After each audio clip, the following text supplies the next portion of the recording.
welcome back to SmackDown. Welcome back to another stream right here on Gimme a Hull, yeah. We are doing the April 21st stream of SmackDown. We'll have a special guest joining us very, very soon, our WrestleMania buddy, Kitty. But we are getting ready for a jam-packed SmackDown. There's going to be 3 championship matches, Sam. It is going to be glorious.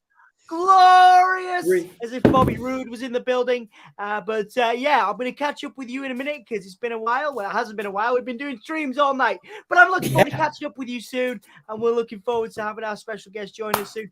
We'll be right back after this lovely message from... Who should we have? Who's it going to be? Should have Big E. Yeah. This is Big E from the new day. Give me that hole, yeah. Give it to me. I need it. All right. Let's do it, Sam. Are you ready? Are you ready for this? It's like 5, 6. Wait a minute. It's like what time is it? I was gonna be all like, I'm not tired at all. It's like 8 minutes to 1 a.m. in the UK. Are you excited? Are you awake? Are you alive? I had an espresso when we got off the Wrestling Royalty stream. My lord, is it a long night on a Friday for us, but I don't mind. It's not like I've just done a full day's work either, but I have. To be fair, my job is sitting in this spot right here, sitting on my arse and writing about either wrestling or video games. So I have it easy, comparatively. Man, you work really hard. You work really hard. Now, let me just say it was a pleasure to be part of that stream on Wrestling Royalty with you, where we booked our own draft. We did our own draft, and it was awesome. I booked AJ Styles versus The Rock. We smashed SmackDown. We destroyed Rebellious Noise, the opposing channel. We destroyed them. You fantasy booked Bray Wyatt and Bobby Lashley in a good way. They got Roman Reigns. So you know, I mean, we just managed without Roman, didn't we? Because Roman's not that great. Sorry, Kenny. Kenny's backstage and Kenny can't do anything about me saying that Roman Reigns is overrated. Yeah, I hear the Usos are overrated too. She's off. Yeah, the Usos too. They're off. Sorry, so apologies. The Usos are overrated too, and so is Roman Reigns. As we are watching the SmackDown highlights on BT Sport, which is what we are watching SmackDown on, we're watching Solo Sikoa destroy Matt Riddle. And I feel like this is a good time to introduce the Gimme a Hull universe, or it would be a good. Oh no, hang on, Kenny's there. Is Kenny there? Kenny's there. Kenny's ready to go. A good time to introduce our WrestleMania buddy, Kenny, to the Gimme a Hull universe, to the Hull of Maniacs. We'll bring you in now. Kenny, how you doing? Hey, hi everyone. Yeah, good to see you. Good to see you, everyone. Yeah, we're gonna do a little. I'm gonna get that SmackDown off my face. I was gonna say you've got no eyes. There we go. Oh, there we go. There we go. So yeah, so we basically, guys, for those that don't know, we obviously went to WrestleMania. I don't think we talked about it enough. No, we went mentioned to WrestleMania, and it was lovely. Me and Sam and Dan and Anthony, we all slept in the same hotel room, our sweaty bodies all next to each other, sweating on each other. Nice and beautiful. We were walking along outside. I believe it was day 2. Day two. Yeah, we were walking along outside in the sun. We were going to have a picnic, and we did have a picnic, but Anthony's idea of a picnic was just beers. And we happened upon Kenny, who is with us now, who is, has kind of, we got talking about deep and meaningful stuff. It was wonderful. It was great. I loved your enthusiasm for wrestling. Not so much Roman Reigns. I get it. I get why you dig Roman. Hey, Roman's listen, cool. we haven't even gotten into it yet. You don't even know. You don't even know. You know. You don't know. Okay, well, let's give you a chance. Let's give you a chance to kind of introduce yourself. Obviously, I do talk a bit too much on these podcasts, so I'm going to shut up and I'm going to let you introduce yourself to the Hull of Maniacs, to those people that are with us now, to those people that will be with us at some point, whether they come back to us afterwards. Who are you? And give us a little bit of an intro. All right. Well, my name is Kinnick Christian. Obviously, I met Dom and Sam and the gang, the boys, at WrestleMania, which was great. WrestleMania was a whole experience. I'm talking about that on my TikTok a little bit if you all want to check me out at Kinnick Christian. Little plug there, gotta do it, you know. yeah, so I love wrestling. I talk about wrestling all the time to anybody who will listen. I'm slowly pulling like all of my friends in. They say I don't. I talk just to my friends, but they say that I'm their favorite podcast, their favorite wrestling podcast, just because I talk about it all the time. But yeah, people. Dominic asked me, Dom. I guess I call people by their first names. That's just like the thing, Dominic. So sorry, I'm gonna call you Dominic. Dominic asked me like, what do you like to do like outside of wrestling? And I really had to think. I was like, I do things outside of I do like to do things outside of wrestling. I know that I do, but there was a little bit of like silence in the brain. But yes, wrestling takes up a lot of my life. It's just something that I love to talk about. Yeah. That's cool, man. Like, and where does the passion? Because one of the things, Kitty, that sort of struck me was your passion and your sheer love for Roman and the bloodline. You know, to the point where you were drinking the arena's tears, I believe, was the. I am. Oh, yes. Sorry. You loved it, didn't you? You loved the pain. You loved the pain of Roman beating Cody. So tell me about that love. I did. For the bloodline. Ooh, I did. Oh man, sorry. I have to back up a little bit. Let me fix this a little bit. It's okay. We got all the time in the world. It's all right.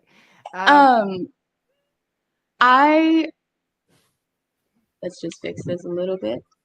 It's okay. We did the same thing. We did the same thing when we started this podcast. We were like, "Oh my God, where's my face? Why is if I wanted to, I could get rid of Sam, but I'm not. I could get rid of. Oh wow. This is better. Oh. There you go. Yeah, it's all a bit weird doing this stuff. But sorry, I interrupted you. Tell me about the Roman. Okay. So I'm a huge Bloodline fan. I'm a huge Roman Reigns fan. I was probably I was the only one in your group, I think, who was a Roman. I was the only one probably in any group anywhere. I was on my own, but I was in I was sitting in the accessible section. I was there with my walker, and I was the only one on both days at any given time who was a bloodline member, and that was fine with me. It was great because the whole time I was like, I don't know what's gonna happen, and everybody was like, nah, Cody's gonna take it, he's gonna win, and I was like, I don't know, I guess we'll see. I don't know. Yeah, I don't know. And then it happened. Roman took it. And the tears, all the tears. Estaba llorando. Everybody was crying, and I was like, thank you. Yes, I'd like to soak them all in. They're gonna power me home. They're gonna power my trip home. Thank you so much. Yeah, you loved it, didn't you? You loved it. Kid getting tears salty are up in that stadium. Listen. Salty in that stadium is what it's getting. Yeah, with all the tears. Children tears are more pure. Oh my God. So that's even better. They're more pure. They get me even further. It's even better. There you go. So Kinney was there laughing while children were crying when Cody lost at WrestleMania. We kind of we connected over the love of wrestling. So this is why we have Kitty with us tonight. And thank you all for joining us. If you're joining us, right now we've got Sassy in, our moderator. I need to work out how to get those comments to not cover Kitty's face. But the Patreon and Super Chats are open for donations. Absolutely. You can donate to us if you wish, but it's obviously not a requirement, but you of course can do. Sam, why are you moving around? I was trying to get them to cover my face, but it didn't work. Yeah, I was trying to. I've got the power to drag me down, but I don't want to break it. Can I? No, that's weird. Let's not do that. I'll do that. It always goes to Kitty. There's a way to do it, isn't there? Hang on. I just did it. I dragged it. It. You know what? I'll talk the most. Let's have Sam there. You guys are the most important. So I'll go. I'll go. This is what brings the viewers. Right. Yeah. Sexy Sam Smith is there. SmackDown's about to begin, everyone. We are kicking off tonight. We have some championship matches. Kinney, so how are you feeling? Obviously, we're a few weeks away from WrestleMania. Raw was terrible the first week after Mania. Have things improved for you as a fan? Have things improved since WrestleMania for you, Kinney? Honestly, for me as a fan, I really take it as a ride. I really love the whole experience. So for me, it's obviously it's hard to watch the bloodline situation go as it is because I can see it kind of happening. But it's been great, honestly. I think it's really funny though because we had been going back and forth, obviously, because I immediately texted Dominic. I don't know if anybody knows this. I immediately texted Dominic after Roman won, and I was like, I hope you're all having a good night out or crying about Cody Rhodes. Yeah, I was Cody Rhodes losing. I really was hoping about that last one. I was like, yeah, absolutely. We were definitely emotional. Sassy, thank you very much for welcoming Kinney into the family. And again, Sassy, our moderator, welcoming everybody in, giving us the rules, of course. Norma is in. How you doing? Michael is in as well. Taylor is in as well. With a bow. Yeah. Oh wait, hang on. What's going on here? The screen's got. Hang on. Hang on. Oh, it's the Judgment Day. Sorry, I got excited then. I was like, look, there's like little lights and the screen's gone back. Oh no, it's the Judgment Day. It's fine. They can't do that to me. It's not fine. Fair. We're all big Bray Wyatt fans on this podcast, Kinney. So you do. I have to apologize. The Judgment Day I coming think it's out. Going to be great. Yeah. Judgment Day coming out right now. We'll get through a couple of these comments. Sassy, thank you so much. It's a suit jacket. That's a secret to success in life. Is even if you're an absolute car crash of a human being, put a blazer on, right? And everybody thinks you're doing fine, right? If you're having a crisis of any kind, buy a blazer and everybody thinks everything's okay. So that's a good little life hack from me to you guys if you want one. I got coffee and going to watch the New Japan pay-per-view. Sassy, you're a dedicated wrestling fan. I want Bray. Sassy, you want Bray? Wow, that's you're not traditionally a Bray fan, are you? Michael giving us a laughing face as well. There is only one goat here, Samuel. Is that there's a little bit of a competition. Andy is in. Andy may be joining us later on. Andy Spores, we did a wonderful stream over on Wrestling Royalty where we did our own draft just now. It was lovely to be welcomed by Andy. Kinney may remember Andy as well. He was with us for the picnic. We were over on his stream. He may be joining if he's still awake because it is 1:04 a.m. where we are. He may be joining us in the second hour. He is welcome, of course, as we are seeing Damian Priest and Finn in the ring. Sam, what are you hoping for from tonight? Are we getting anything exciting? Obviously, Rey Mysterio versus Damian is an exciting match. What do you think about this start to SmackDown?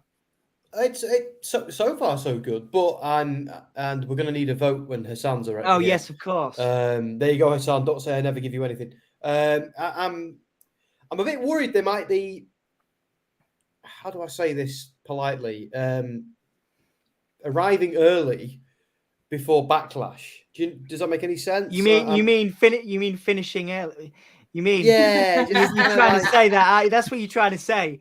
You know? Just. We can be careful, we don't want to be demonetized by YouTube, but we can be careful, Obviously not, but it's like I feel like I don't want them to drop the payload before the pay-per-view, I don't know.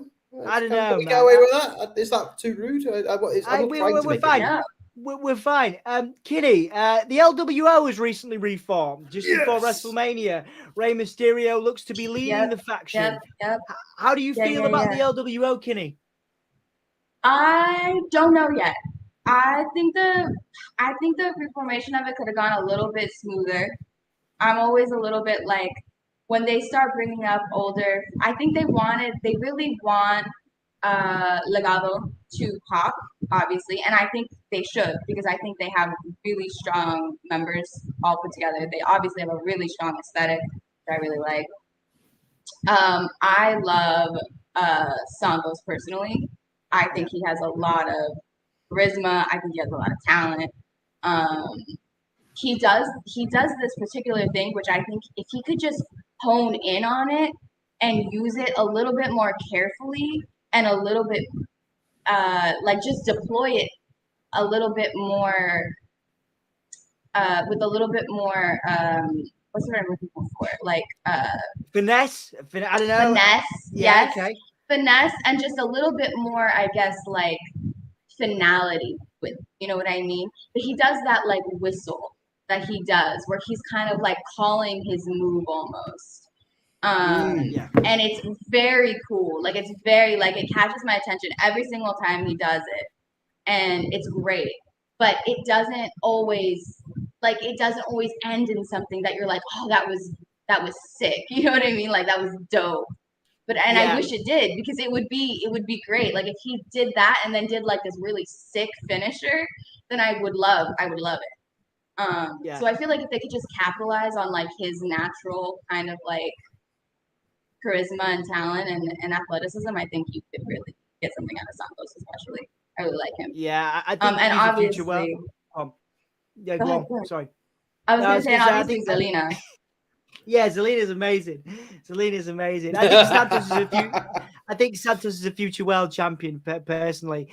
Kinney, sorry, you were excited about Zelina. You're excited about Santos for sure. Yeah. Absolutely. Go on, Finn. Good. Sam, my stream has paused because BT Sport sucks.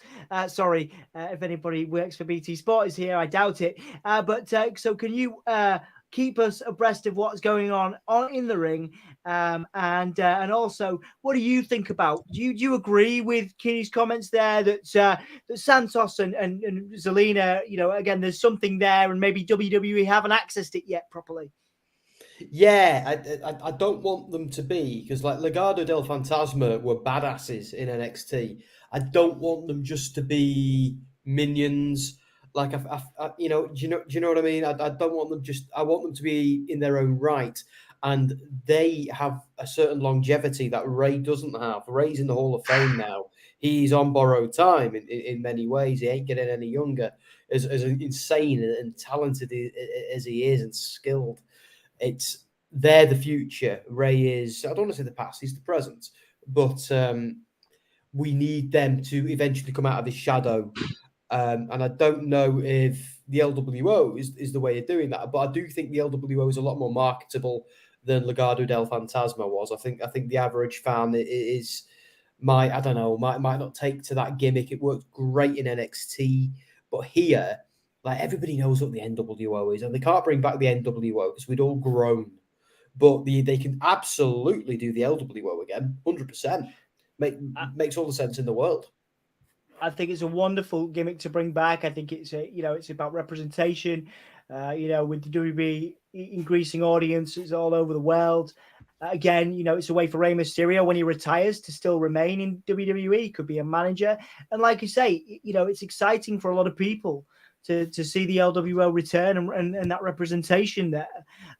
Is there I'll ask Kinney this, because obviously we've talked about Santos here, and Santos, I do believe, is, like I said, a future world champion. But is there a glass ceiling for all of Legado? Because obviously you talk about Santos, and Santos is the clear standout. Zelina, like you mentioned, the clear standout. But is there a ceiling for the rest of Legado? Do they need to do something else, or are they going to be tag team champions in this faction?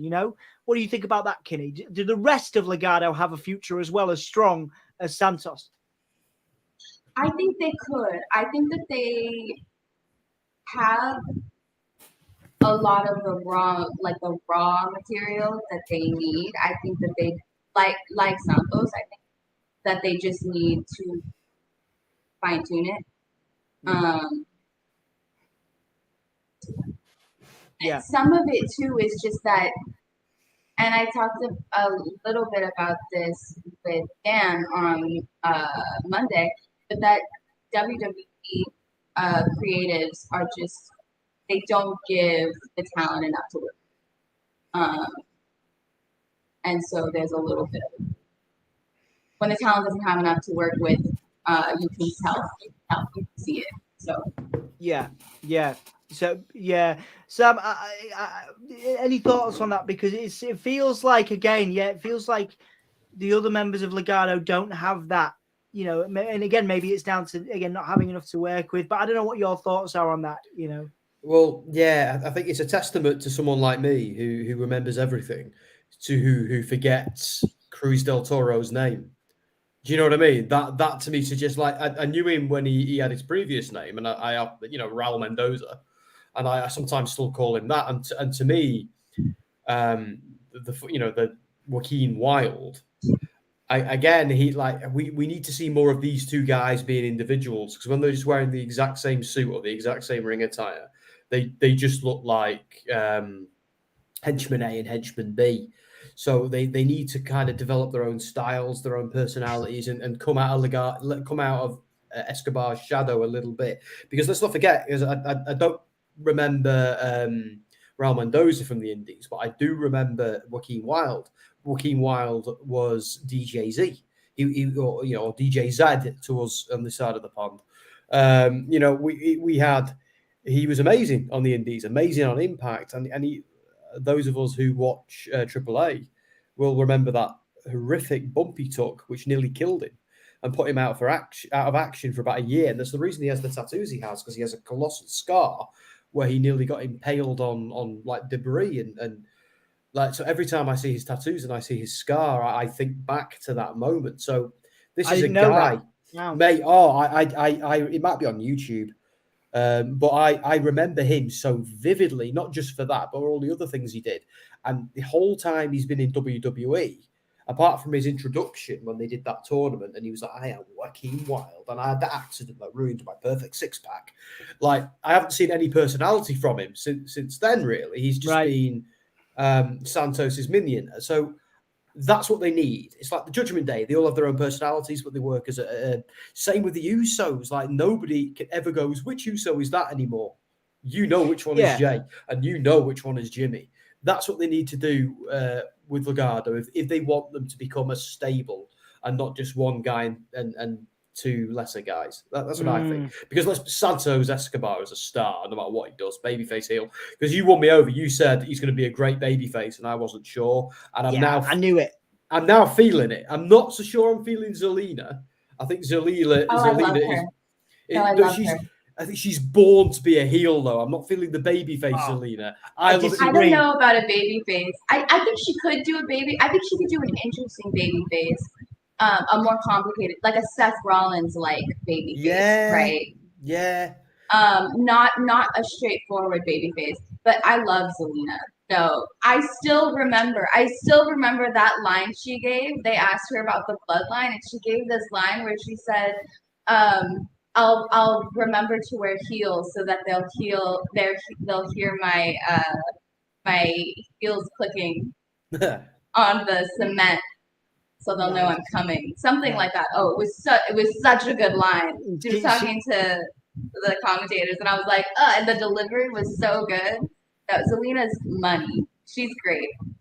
She's so good. She actually made a very brief cameo or a vocal cameo on the interview I did with Malachi Black. She popped in and disagreed with something he told me. He was in the doghouse. I didn't know that. Yeah, it's a very brief cameo, but just the vocal. You could just make it out. But yeah, she tells him off for something. Yes, Taylor, with a lovely comment. I'm going to come back to that because I need to feel good because it's 1:15 a.m. Thank you so much, Taylor. I appreciate you. Keanu Reeves, thank you so much. He gets that all the time. Stop. Keep going. You got that in LA, didn't you? Are you Keanu Reeves? Well, I also got a We All Family because you've got the second name. You've got my second name. Anthony and I were brothers, apparently. Twins at times. Twins, let's not forget. And Dan, when you all sat next to each other on the plane, see, I'm too cool for school. I was in my own little section. But when the three of them were sat together like three little peas in a pod, it was hilarious. And the stewardess said to them, "Are you brothers?" It's like, no, they're not. But they might as well be. Yeah, we might as well be. When we first met. Did you really? Yeah, I did. Yeah. No, we've just known each other far too long, particularly me and Anthony. We'll call some action. I promise we will do. Sorry, guys, we're just gonna get through these comments. Michael's gonna go. Tired. I understand that. Something about Dead Island 2. I think he's trying to. I answered him. Okay, good. Yeah, Sam's a games journalist on his day job, so he gets loads of video games for free and before everybody else. So he gets loads of questions about video games here. I can see them turning heel, being led by Dom, says Andy, about Legado. That's interesting. Yeah, When the time comes. Yeah, lovely, interesting. Right, okay, let's get back. I feel like we've missed some action, so I'm a little bit behind, I think, but Ray's just taken Finn to the ropes for a 619. I believe Santos is going to get involved in that. Nice little teamwork from all these guys. Balor hung around for a while there, didn't he? Yeah, lovely splash there from Santos. Also, thanks everyone who's welcomed me to stream. Of course. Yeah. Thank you. Yeah, man. Absolutely. Nice. Everyone in the comments and everything, I really appreciate it. I know I didn't shout it out when I saw it, but I did see it. It's been nice seeing you in the comments this week as well. It like just popping up. I'm like, aha! I think there was a nice little moment. I don't know if it was Ant or was it Dan who saw your comment. It was Dan on Monday. It was on Raw, and Dan was like, "Are you who I think you are?" And then then he twigged, didn't he? And he figured it out, and that was quite a nice moment. But he did it in a way only Dan can. He was sort of like, "Hang on, are you?" Yeah, you are. Yeah, it was great. He wasn't quite Hollywood Dan, but he was traditional Hull Dan, but it was nice. Hollywood Dan, if you don't know, is when Dan goes to America, he becomes like the Orange Cassidy version of Dan, and all of a sudden it's just he's just so cool, and he's just so sweet. It was interesting because his girlfriend back home had no idea who he was because he was just eating things he didn't normally eat. He was trying things he never normally tried. So that's where the Hollywood Dan nickname came from, because he was almost a completely different person. I just want to call your both attention to the way that match ended. So it looked very much like Santos was gonna win that. And then it was a choke slam from Damian. Seems like a weak way to portray both Santos and the LWO, but I guess they're trying to promote the Bad Bunny thing heading into the next pay-per-view. Why would you give Judgment Day the win there? It didn't feel like they needed it. Let's start with Kenny on that first, and then go to Sam. Honestly, I'm not. They're booking for both LWO and in general Legado, and for Judgment Day, it tends to be kind of weird. Like they give them a lot of clean losses and then a lot of clean wins, which is weird to me. But I think I would have to watch it back. Somebody mentioned that it was a great match, so I think maybe between the back and forth, maybe. I think it was good. Yeah. So, but in general, I think they give. I haven't seen them give Santos a lot of so. Yeah. And this is great match. Difficult to juggle who eats the pin as they're trying to build Priest. Yeah, an interesting point. Yeah. Interesting point on that one. We're obviously getting the Usos and Solo out as well. We've got 2 weeks away from the next pay-per-view. Obviously, Bad Bunny is going to be promoting that and presenting it. Should be good. Cody versus Brock, which we were there for, Sam. The best shock of the night, the best and only shock of that night was Brock turning on Cody. Sorry, I've kind of interrupted you on your thoughts on that match, so we'll come back to you. What do you think, Sam, about Cody and Brock heading into Backlash in Puerto Rico? I think I can't talk about that without talking about this, what we're seeing now, which is the recap of the attack. See, because that night, and Andy, don't bring up Denny's. We can't bring up Denny's. What happened in Denny's stays in Denny's. I think we. I love that you have a Denny's story. Yeah. Oh, yeah. Well, geez, it's good God. But it's anyway. See, that night we were at that Raw, weren't we, Dom? Me, you, and we'll come back to Denny's. No, we won't. And it's. I had a really good night. I really enjoyed myself. I had a few drinks, I had some nachos, I had a chili dog. Everything was great, and I had a really good time. And then I came back to the hotel, and you guys were like, seriously, F that Raw. And then I went home, and everybody else was like, F that Raw. And I'm like, dude, am I the only one who had a good time? And then we heard all the stuff about Vince. And since I watched it back, I hated every moment of it. And that's a shame, because it's like, almost like it got into my head. Like I had such a good time there. But then when I actually started applying some objectivity and critical thinking, I hated it.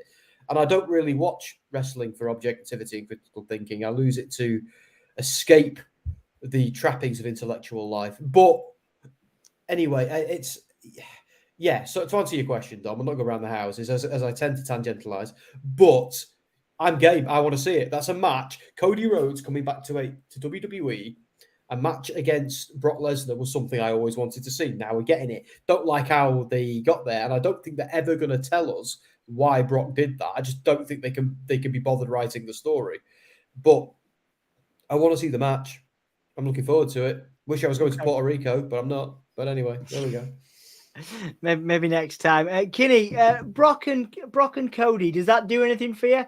Because you're not, you saw your hero beat Cody. So are you interested in Cody versus Brock now? It's so interesting. Like, it doesn't seem like you're very actually really enjoyed the Bloodline segments of that Raw a lot. Yeah. I enjoyed them a lot. I thought they were really great. I always enjoy Bloodline segments because there's always a lot going on in them. And the performance is always phenomenal from every single Bloodline member, every single one of them. And usually from the people, even the people in the ring, there's something happening. Cody and Brock, that was I really, that moment was really so. I do think that Brock, nobody really does like unhinged rage like Brock. You know what I mean? Like, I do have to give it to I'm not a Brock Lesnar fan. Okay. Yeah. But nobody does unhinged rage like Brock. Like, no, you know what I mean? Like, he loses it, and you're like, oh, that's a man that's lost it for real. Yeah. For real lost it. And it's great to watch on a certain level as a wrestling fan because it does take you to a place of like, oh, whoa, you're like in that moment, right? Yes. And absolutely. I do love that. I love that. It's one of the reasons I also love Roman Reigns and the post-match beatdowns. Like the Roman Reigns post-match beatdowns are some of my favorite moments in wrestling. So that moment was great. The match itself, to me, it's pretty transparent, like what's happening. The like wanting to build Cody Rhodes and the hitting him up against. It was literally like a retake of what Brock did to Roman. Yeah. Way back when, like just like and I was like, okay. I don't know. It felt really transparent, really lazy.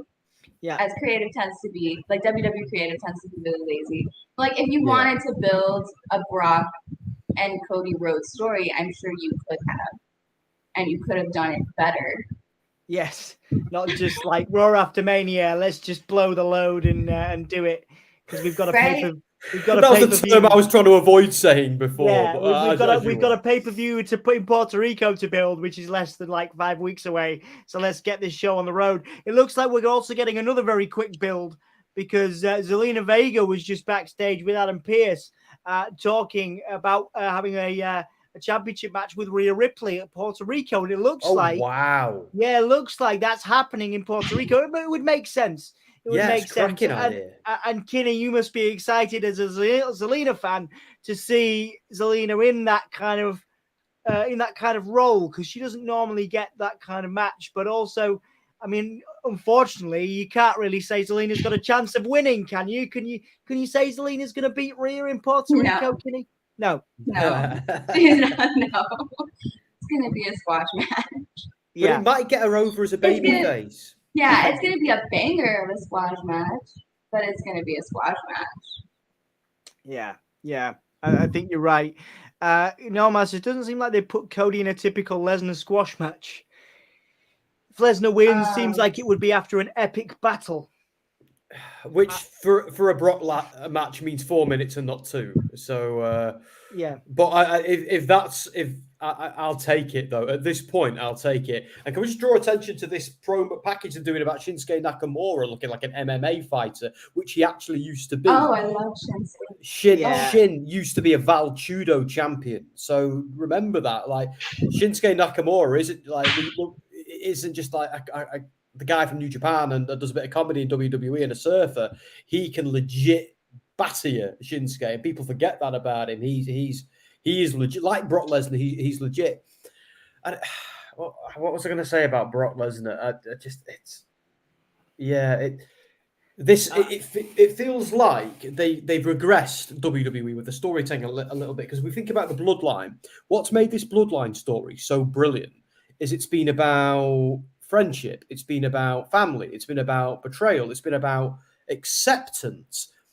We've all been Sami Zayn at some point in our lives, wanting to befriend a group of people who we know we're going to have to work hard to do it, and is it even going to be worth it? And then achieving that acceptance from some of them, and maybe not. It's a very, very human story, and I think the MVP of it has been Jey Uso and his relationship with Sami, because Roman is a classic bully, gang leader,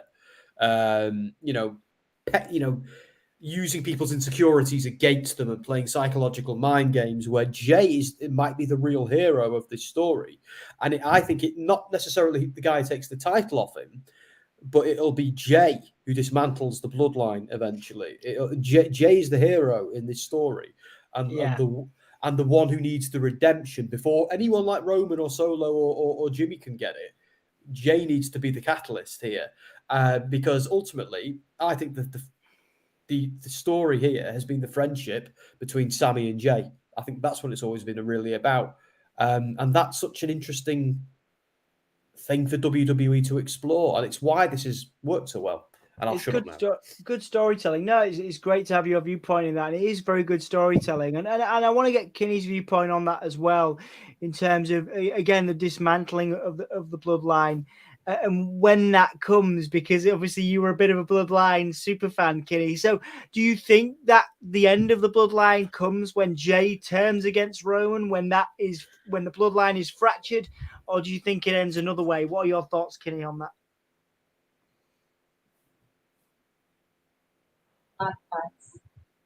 I don't think that the bloodline story is about Sami Zayn, Jey Uso in particular. It's much more complicated. Oh yeah, much more complicated. I think that you have to go. I do think it is going to be ultimately about Jey Uso. I would love to see at least Jey Uso be catalyst.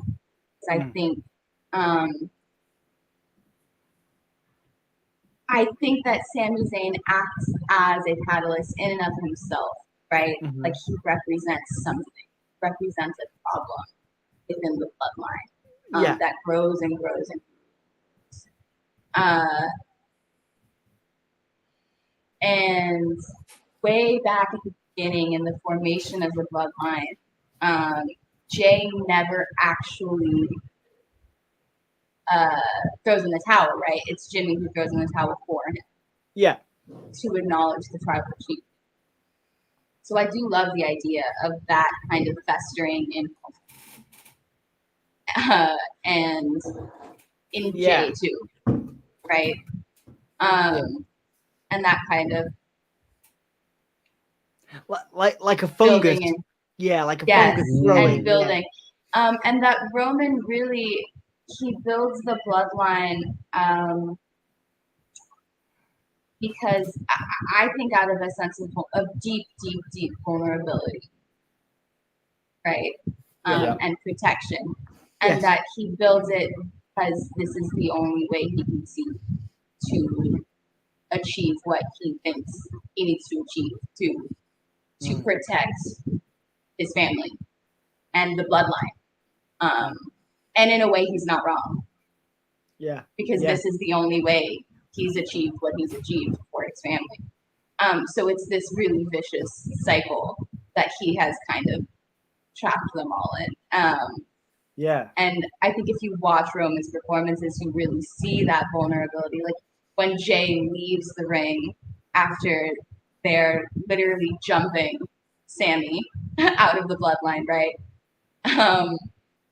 You get jumped in, you get jumped out. That's how it works. Yeah. Then there's this look on Roman's face that is, it's devastated, right? Yes, That yes. like his world has been fundamentally shaken. Yeah. And I think that that's really, that in and of itself is really like what the bloodline is about. And so I love the idea of Jay not showing up in like a critical moment. Yeah. And because Jay doesn't show up, Jimmy doesn't show up. And that's kind of what cost Roman something really different. And that kind of being like a catalyst and causing the bloodline to fracture in certain ways. Yeah. Yeah, I think there's an interesting, because you were actually, I think you were going to be writing a master's paper or a PhD paper on was it the psychology of the bloodline and wrestling? Love it. Yes, I was. I just lost one of my earbuds. That happens to me all the time, Kenny. Don't worry, just it's all good. But yeah, I'm fascinated by that. So we'll maybe make some time at the end to talk about that, because I think that's fantastic. Thank you. Thank you so for the comments as well, everyone. I do want to talk to you both about, there was a couple of brief promos there, one from Karrion Kross and one from Shinsuke Nakamura. Kenny, I saw those, yeah. Yeah, you both talked about your love for Shinsuke there. Andy says that he feels like Shinsuke is being fed to Karrion. I feel like it would be a I'm not sure. Yeah, it would be a misstep. But then Karrion Kross has just come back, and I mean, is it right to have Shinsuke destroy Karrion Kross? Let's start with Sam and then move to Kenny on that one. Where do you see that going? Are we seeing a Shinsuke burial by Karrion Kross, Sam? I don't think so, because excuse me, they're really building Shin up at the moment, and if anything, I'm a cheap Aldi trifle, mate. You know, I'll give you food poisoning if you leave me in the fridge for too long. Just ask Jess. Anyway, that sounded really wrong. Right, yeah. Moving swiftly on. Come on. Yeah, I know. Shut up. But yeah, look, I think this could benefit from a little bit of 50-50 booking. I hate it normally, but I think one needs to job to the other on TV, the other needs to job to the other on pay-per-view. I think the good guy needs to win the feud, which is Shinsuke, if they're positioning him as a massive star. But Karrion needs to look like a killer, because he needs, like, Shinsuke Nakamura is already Shinsuke Nakamura. He needs some wins if he's going to be a big star again. But he's already Shin. He's got nothing to prove. Where Karrion is the future, they need to build him up. He needs to be a killer. He needs to be a WrestleMania main eventer one day. And in order to do that, you can have someone lose a feud and still look good, like LA Knight with Bray Wyatt. Arguably LA came out of that looking better than everyone. You're going to be sick of that by the end of the night. My God, we didn't stop doing it on the other. Oh, fantastic! Good, keep doing it. It's I did it in LAX and nearly got into trouble, and then I did a watch out and nearly got into trouble as well. But anyway, that's another story. I think there's a way they can make them both look good, Dom. Nobody needs to completely job and look like crap here. There's a way they can do this, because let's not forget, wrestling is built on proper feuds where both guys look good. It doesn't matter who wins or loses the feud. If you want to do some good booking, some good storytelling, some good wrestling, both guys need to come out of it looking good. It's been done for about nearly 100 years. It can be done. And, you know, that's what they need to do. Although this Viking Raiders thing, I'm not so sure about. Yeah. And before we get Kenny's take on, go on. Go ahead. I was just say, don't get me started on the there Viking it is. Raiders. Oh no, I want to get yeah, you started on it. I definitely do, but I just want to call your attention, Kenny, to Anthony. Welcoming you to the stream. Love your earring. Let's have a gander at that accessory. I think he wants to bring you closer in, Kenny. He wants to bring you closer in. That's right. Come up close. Which there we go. this one? There you go. Yeah, that's it. Get closer in. There we are. You stay there. There you go. It's good. Yeah, stay there. They were good. Yeah, it's beautiful. Beautiful. Anthony, thank you. Nice to see you. Right, let's get your thoughts on. Let's get your thoughts on the Viking Raiders. Let's get your thoughts on. Oh, no. Sorry, I've gone too far. Shinsuke and Karrion. Who's coming out of that on top for you, Kinney? Right. Okay. So, I don't love the Shinsuke Karrion pairing. I think I actually would have. I don't. This is why I actually really like being on this stream, because I disagree with you all about like basically everything. She's gone. You can say this. I don't like Riddle. I know you all love Riddle. I do not like this fool at all. I don't know how much of this. Listen, he's good in the ring. He's good on the mic, I guess. Not I guess. Like, he is good on the mic. He gets people to feel things. That's the point. I don't like him. I don't know how much of this is just because he's from Vegas. I didn't even know this at first. But I'm being from California. This is like, Vegas is like, oh, we don't know her. We don't. Right. Vegas and Arizona, they're like and which is funny because usually people from Vegas and Arizona, they're like, oh, California. We're like, basically, we're neighbors. We're basically from there. And we're like, no. So Kenny, is it like Yorkshire versus Lancashire? Yeah, I think so. Yes, it sounds exactly like that. I don't know how up you are on your English history, but obviously we had the War of the Roses a few centuries ago, and obviously Lancashire won it because of course they did.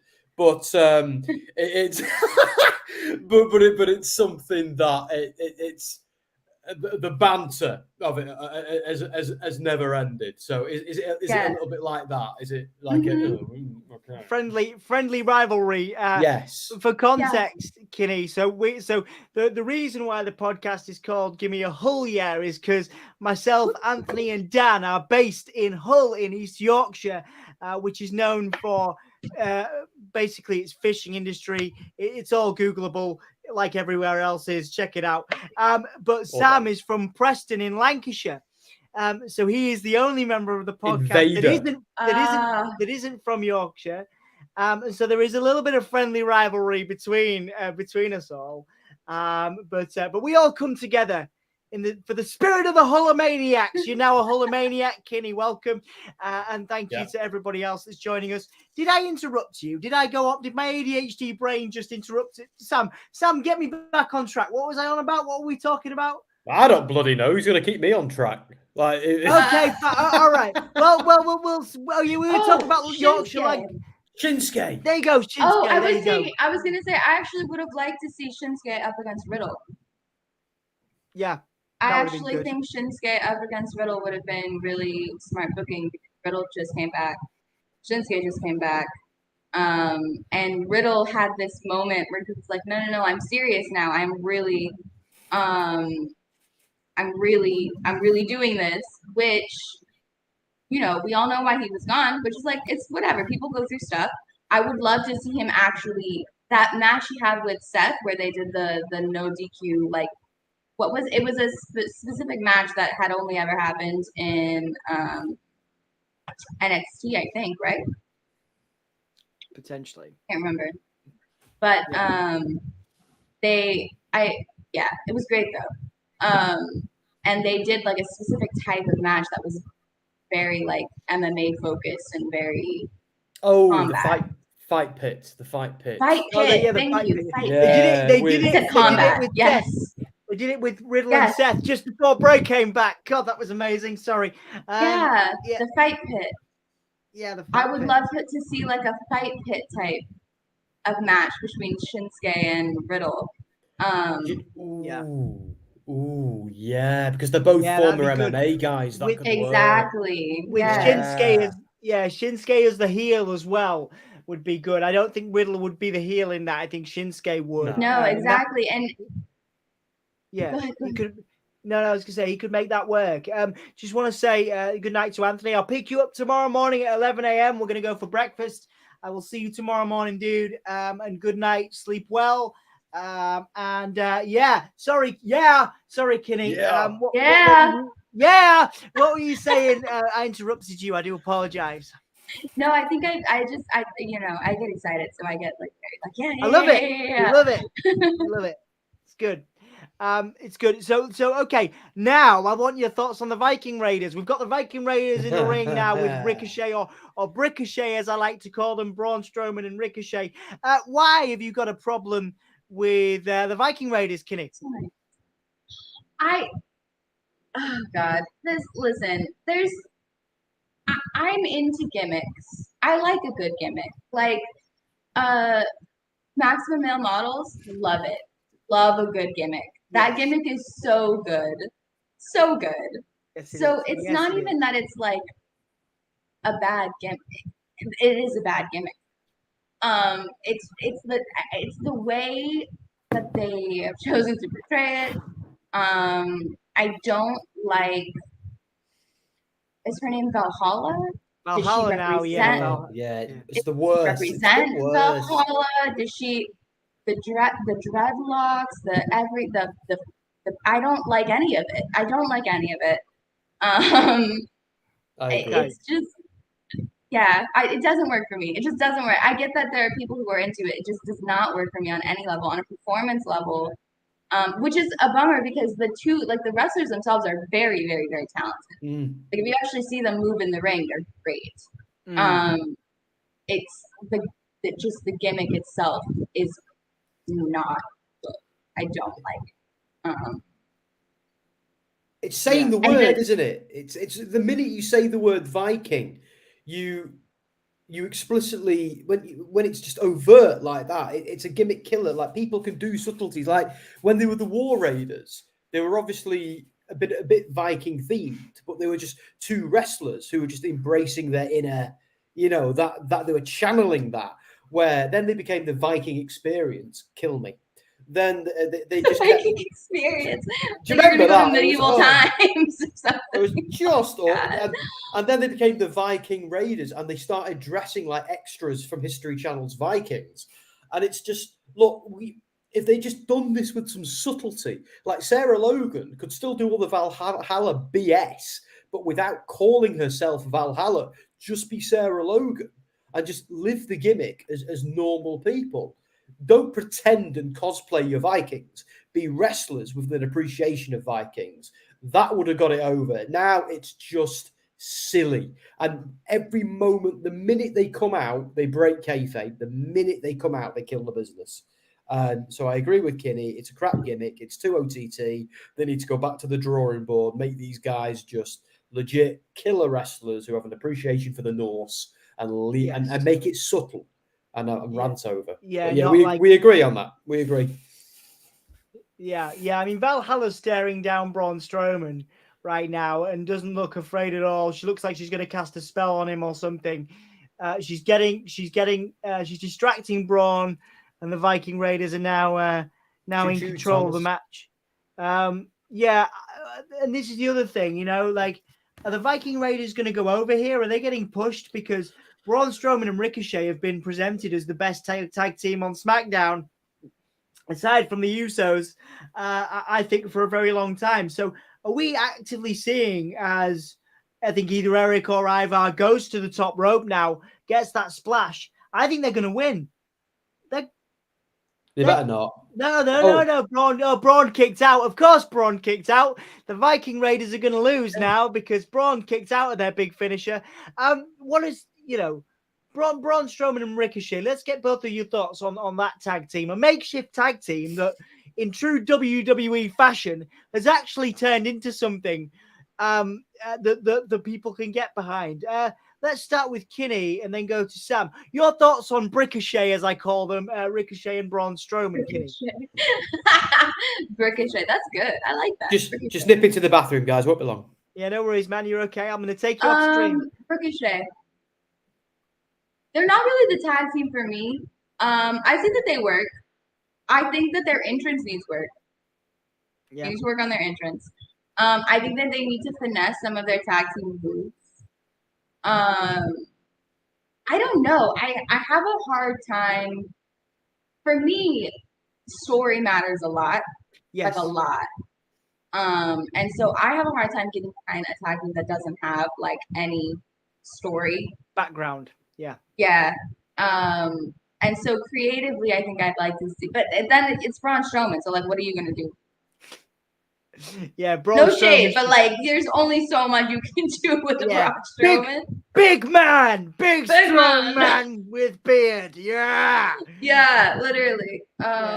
Big man will smash. Big man will smash as Ricochet does a swanton bomb on to the Viking Raiders, and there we have the Viking Raiders getting buried by Ricochet. For I think they've done that before as well. It's happened before. Ricochet getting the win there, and the Viking Raiders losing out. So yeah, Sam, Kitty was just saying that Kitty's like us. Kitty disagrees. They disagree with us a lot on other things, but we like story too, right? We like that, Yeah, that deep. hugely. That's why we're such big Brave fans, I think. Yeah. But that's a wider conversation.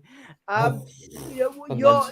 Your thoughts on because Kitty was saying there's no story behind Ricochet. There's no story behind Braun and Ricochet as a tag team. I agree. Like, do you agree with that? But then WWE would probably say, well, it doesn't need to, so long as it sells T-shirts and so long as the fans like it. Braun Strowman is a kid's favorite. Ricochet is a kid's favorite. That's the predominant audience they're going for, right? So where do you stand on that? Does a tag team need a story?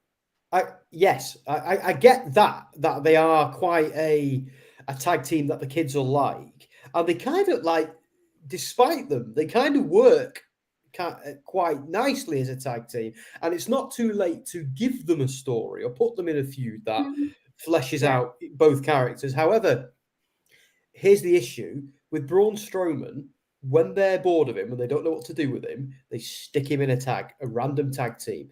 They did it with Balor, they did it with a child, they did it with other people, and at the moment, just by some kind of divine providence, it's got over it and it's become all right. So again, it works. They can save it. But yeah, it does need a story. It needs a feud.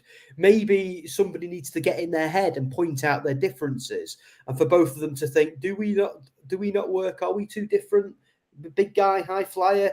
And maybe for them to overcome that difference and then gel as a tag team. There's so many things you can do with these two. It blows my mind that they're not doing it. But yes, it does need a story because the only other option is they just split them up again. But in my opinion, Braun is great when he's just this big destroyer, toppling over ambulances, feuding with people who are better athletes than him, who can carry the match. But he's always this attraction. There's always a place for Braun Strowman in WWE because it's so great to have that giant who smashes things. It's brilliant to have that. Where Ricochet, for the whole time he's been in WWE, excluding some NXT stuff, he's insanely good, but it's been boring the whole time. The best Ricochet stuff I ever saw was when he was Prince Puma or in Evolve. Or was incredible. Or PWG as well, of course. The Lucha Underground stuff was amazing. I love that. Kinney, if you've never seen Lucha Underground, don't worry, that happens all the time.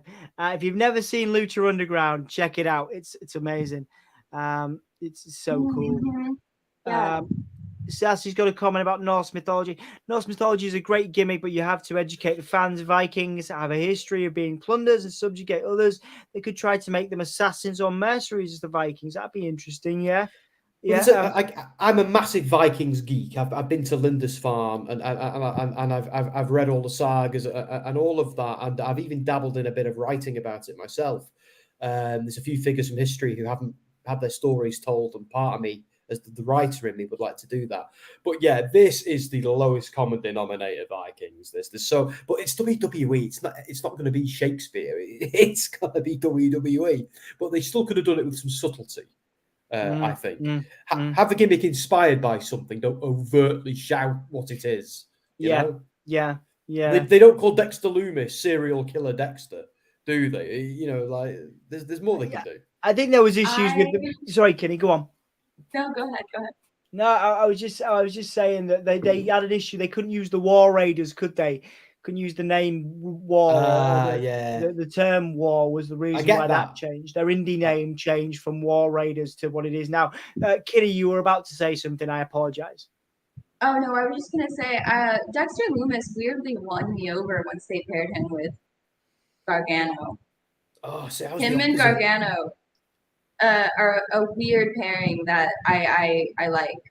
Just like but I'm a big fan of like, give me like happy go lucky and like grumpy, big grumpy, and I'm like, it works. I love it. Sign me up. Yeah, Love them. yeah, I like yeah. Index. I do enjoy Index. Like I was at NXT Takeover in LA, and when Dexter Lumis showed up, now he didn't get the belt for Indy Hartwell. That's her job, but because she was injured in kayfabe, he was a good kayfabe husband, and he helped her get the belt by carrying her up the ladder. So it was a babyface way of cheating, essentially, and it was actually quite nice and it was quite romantic. Completely ridiculous, but the Dexter Lumis I like is the loner who draws you and then destroys you at the pay-per-view. Like do you know what I mean? Like this, but I think on the main roster they've made him a bit of a caricature. I actually want to see a dark figure with no friends who stalks his victims and destroys them. But it's all mind games because he's after a title. That's what I want. You're just a massive goth. Just like you've just been waiting for me to meet you so that you can feel accepted. That's why you became my friend, wasn't it? Because you've just been waiting. I've seen it in you. Mate, I've always been an alternative guy, mate. Always. You just want to put the makeup on, Sam. You want to put the makeup on. You want to come to Spiders. You know, if I do. If he ever comes over to the UK, we're all going to go to Spiders. We're all going to have a great time. We're going to get dressed up. But I know the Spiders. It's okay. What? We're going to get dressed up for Spiders. Yeah, we are. Yeah, no, you do. You mean goth? Yeah. Anthony will get his makeup on. I'll get my makeup on. Anthony might even get the tights on he used to wear a long time ago. Convention. You know, we'll get the PVC out. Honestly, this is all. Oh yeah, dude. Honestly, so but I know now why you gravitated towards me, because you're attracted to the dark side, aren't you, Sam? You love it. Yeah. You love it. Yeah, exactly. Exactly. You're a closet goth, and I'm going to unleash it. Sorry, Kitty, you were going to say something. Go on. I was just gonna say, I see no reason why you can't have like serial killer Loomis while also having him. Like, I love the idea of having like happy-go-lucky Gargano being like, "Come on, bro, we talked about this. You're not supposed to murder people. Come on. Yeah, we're not supposed to do that." And then it's a great way to have like this. I love weird dynamics. I think it gives the characters, the performers, something to play with too, like to have them have fun and enjoy their characters. Yeah. So having, especially Gargano, I think is such a like weird guy. Like, he's just such a weird guy, and I can just see his like and hear his voice being like, Dexter. Yeah. Did you really have to break both of his legs? Yeah. Did you need the belt that badly? Like, and it would just be such a great, funny, weird moment. You know what I mean? Like Dexter, put the axe down. No, put it down. Yeah, literally. Come on. Unzip the body bag. Dexter, no more body bags. We've talked about this. Like that. Money. That is funny. Now, that is really, really funny. I think it's like, yeah, all right, you've won me around with that, because that if they have to lean into that if they're going to do it. Exactly. They need Dexter to be this. I'm a huge fan of leaning in. Huge fan of leaning in. Like, you got a weird dynamic, lean in and throw in the like. He's absolutely a serial killer. His creepy entrance. Love his creepy entrance. That like weird arm drag shit he does. I'm like, the downward facing dog. The downward facing buddy. dog. Whoa, buddy. The first time he did that, I was like, I'm in. Weird, but I'm in. Yeah, we are the weirdos here on the Gimme a Hell Yeah podcast. That's what we're all about. #misfit. We love it when it gets weird. Chelsea Green is in. I'm liking Chelsea Green's gimmick at the moment, the Karen. You know, that's cool. She's also got the load to the gimmick she had in TNA and Impact, which was the hot mess. in the Yeah, gown, which I think is really cool. brilliant. So this is a tag team championship match. You got Liv Morgan and Raquel versus Chelsea Green and Sonya Deville. Guys, I love Chelsea Green and I love Sonya. I would love them for them to get this these tag team titles, but it feels like Liv and Raquel are actually pretty over, particularly Liv Morgan, of course. You know, as I saw, you know, I saw how over Liv was when I did the press for and all the stuff for Clash at the Castle. You know, all the charity stuff she was doing and the interviews and things. She's so over, and I feel like giving her the tag championship and teaming her with Raquel is kind of an attempt by WWE to get Raquel over, but also showcase Liv. So what I'm trying to say, guys, sorry for waffling, is that I don't think, sadly, I don't think Chelsea Green and Sonya Deville have a chance in hell at winning this. Let's see what Kinney thinks and then go to Sam. Yeah. I don't think so. I think that they do want. They like Sonya and they like Chelsea Green. I think it's a weird pairing. I think it works also though. So like, okay, go ahead, do it. I like the Raquel pairing with Liv Morgan. I'm personally not. I don't like Liv Morgan as a singles competitor. I do love her in a tag though, or in a tag as a tag competitor. She's great in a tag team. I think she works really well with. I really liked her with Rhea too. So I think seeing her go back to Live for Brutality would be really interesting too. But obviously Rhea is doing her championship thing. Yes, so. her exceptional championship run as Raquel catches Chelsea Green. Chelsea playing a great heel, and it's great to see Green back in WWE, hopefully followed by Matt Cardona at some point. I just want to answer a couple of these comments. Katrina says, you at the bottom, so that'd be me. Who will win the Miz versus LA Knight? Yeah, I think LA Knight wins that feud, Catriona. Nice to see you. Welcome to the stream. Thank you very much for being here. We have a request for a poll from Hassan. Good to see you, mate. Your poll is now up on YouTube. Go and vote. You can vote on that if you'd like to. Loomis and Johnny doing the Venom gimmick. Yeah, that'd be interesting. I like that. I'm the pretty movie sure Venom gimmick. Yeah, the movie that Venom would be gimmick. Great. Yeah, they did that. Kinney, just sorry, Dom. I was No, Kinney, if you don't know, Hassan Terrell is our resident democracy enthusiast. Often likes his votes, and he often likes his votes all the time.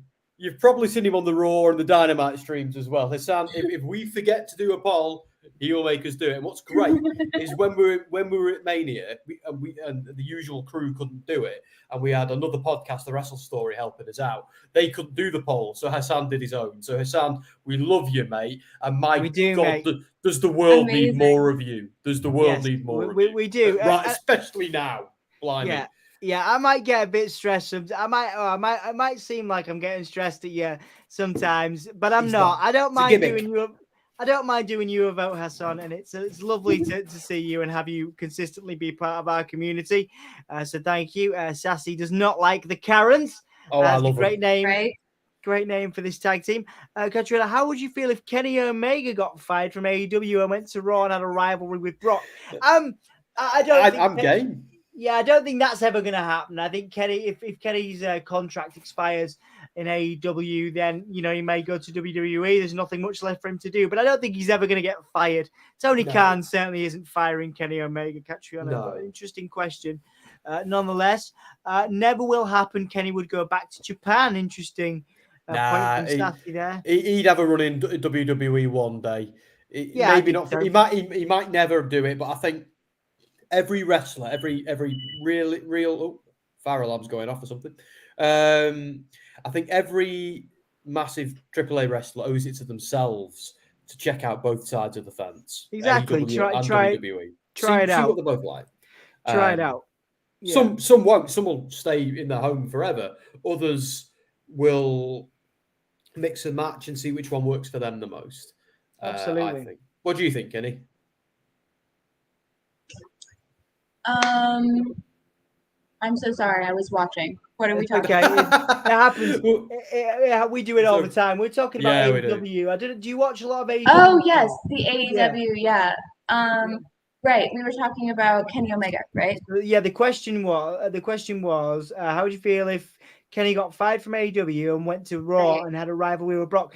I don't think you're Kenny saying Omega would get fired from AEW match, ever. right? So, what are your thoughts on that, Kenny? Yeah, I honestly, I think it takes a lot for a promotion to fire a wrestler, like a lot. Obviously WWE has its moments, but I would be really surprised. But I could see, I mean, AEW has its rivalry, but I could see Kenny Omega moving over to WWE. Probably not for a long run. I wouldn't see Kenny Omega becoming like a lifer or anything, but I would see like a short, like year or two, cut like a couple of years. I like that. Yeah, I could see that happening just to kind of take a swim, like you said, mix and match to kind of like try, you know what I mean, like trying out all the matches a little bit. Some dream it's matches. right Some there. dream. Right, Absolutely. there's some people you're not gonna get a hold of unless you go to WWE. They Yeah. are licensed, right? So Roman, I Brock, can see that happen. God, who else? There you go. A lot of dream matches there. I nearly said Cody, but I've seen Cody and Kenny wrestle so many times. So many. So Liv and Raquel cheated to win there. Raquel was pushing Liv's behind to hold the pin there, but Liv actually dumped some water from that flask as well. So there's a roll up from Liv to Chelsea, and then the boot of Raquel, sort of giving that team the win there. They're playing a little bit of a sort of cheeky heels there, Liv and Raquel. I love to see it. Yeah. There's Chelsea Green looking chaotic with just a hair everywhere. Like I say, I want to see. I want to see the hot mess. I want to see the TNA version. I think Sassy also GCW Chelsea, or Impact Chelsea, could be good. Impact Chelsea was a baby face, but basically it was just Chelsea being. She was never the hot. Oh no, yeah, she was the hot mess, wasn't she? She was. So I would say, like, there was the. I'm thinking of Lauren. What was her name when she was Laurel Van Ness? Laurel Van Ness. That's it. Because there's Chelsea Green is Chelsea Green. Laurel Van Ness is the Dr. Jekyll and Mr. Hyde character, isn't it? She's a complete lunatic. But Chelsea Green is Chelsea Green. But the Laurel Van Ness, did you just like all in when she was half Laurel, half Chelsea? It was great. And one of her arms was doing the hot mess thing, and her other arm was that was awesome. Completely ridiculous, but it's wrestling. Who cares? It was good. She's so good. No, She's I love so it. talented. Yeah. I would recommend, if anybody's not seen the hot mess stuff, just give it a YouTube. Just put in hot mess Impact, and you'll see Chelsea Green before this, and there's some of the great gimmick that she had in Impact Wrestling. Normaz as Samoa Joe and Brock might make a good booking. They did book that. Just before awesome. Joe, just before Joe left, or not just before, but certainly in the sort of year or 2 years leading up to Joe's departure. They did have Joe. Great Balls of Fire pay-per-view, I believe. Great Balls of Fire. That was it. Great Balls of Fire. Man, that might have actually been longer than I think it was, because I remember that being one of the first things we ever streamed. 2017 was it? Was it 2017? That was it. Yeah, will have been, because that was when we launched the podcast. Around that time. Wow, I was for a minute. God, yeah. I think I might have been 30. I've not been this. I'm not. This is just years of podcasting, Kinney, at ridiculous hours, and then waking up 4 hours later and doing actual work. I don't look this terrible normally. It's only I'm so. I think you're holding up pretty well, honestly. Thank you, dude. You've got over tonight with your looks, the jacket, the hair, the beard. Everyone's honestly, been Keanu Dom tonight. Like I said, I'm going to re-emphasize this, so that if I leave anything to the world, it will be this video right here with you guys, with Kinney and Sam. What I would like to leave the world is a bit of advice that I gave at the beginning of this stream, and I'm going to re-emphasize it. The key to life, the key to surviving, the key to making it look like you know what you're doing is to buy a blazer. It's all good. You can wear it with jeans. You can wear it as part of a suit. You can do whatever. And people think you know what you're doing with your life. It's amazing. People like, oh, you look so good. I just threw this thing on over like jeans and a t-shirt. I haven't washed in 2 weeks. But you guys think I look good because I'm in a blazer. 2 weeks. Dom, have you seen I'm kidding. Me and my favorite blazer. Have you seen me and my favorite blazer? No. You'll have to start touching yourself or something. I promise you. It's. I'll have to start touching myself. Mate, is that how you turn get into a whole different kind of live stream? Yeah, is that how you get it done with Jess? You're like, you have to start touching yourself now. Let's go. It's your time. Yeah, she loves starts it. with the blazer. It all starts with the blazer. Wait, I'm sorry. She grabs me and she goes, "Keep the blazer on." Anyway, hang on. There was some notes. There was some kind of blues, jazz, funk. Yeah, it was Barry White, mate. You were about to begin something, and I want you to finish it. It was Barry White. Hang on, don't you run a music magazine? You should know who Barry White is. Dude, it's 2:08 in the morning. Give me a break, man. Right. Like, we've been streaming for like 6 hours, right? No. Like, we've been streaming. We were on with Andy. I think he's gone to bed. I think he's taking a well-earned rest. And he's gone to bed. Oh yeah, he's not. I imagine so. Yeah, he. Although I didn't actually send him. I wonder if he did. I don't know if he tweeted me or something for the. You still about Andy? I'll see if he's awake. No, don't, because he might be with his kids. And yeah, that's true. Yeah. Don't text him at 2 a.m. All right, mate, wake up. People with actual lives. Yeah. People with actual lives that have other things to do than stream at 2 in the morning UK time. Yeah. So my prime waking hours. Yeah. You're all right. It's all right for you guys. You guys have it made in terms of. Man, that was. Oh, it's dark out there. Where are you based, actually, Kenny? New York. Kenny's in New York. Oh, wicked! I totally answered for you there, dude. I'm sorry. Yeah. Now you're good. Oh, yeah. That's pretty cool. So wow. So did you travel all the way to LA just for Mania? Yeah. Well, my family's. That's where I'm from. I'm from California. From my whole family's just outside LA. So yeah, I visited a little bit of family and then I was there. But I was mostly there for WrestleMania. That's so cool. I was going to say, for future events, if you want, you can have a little bit of a cruise because I've told Dom this before. All my life, I've always wanted to go to these events and do these things, but I've not done it because it would have meant where my wife has been good enough to come with me to some things. I've never had like a crew, a group of friends to go with until now, really, until this podcast and things like this, and so. That's why I didn't really go to any because I would have just been going on my own if she couldn't make it. So when I went to WrestleMania, it was like I remember when I was at Clash at the Castle in Cardiff, I saw a group of lads all with I am going somewhere with WrestleMania whatever t-shirts, and they all had the matching Mania t-shirts, and I was so jealous. I remember being like.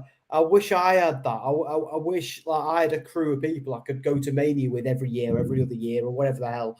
And so I don't know how you feel as someone who went on their own. Maybe you like your own company and you thought, this is the life.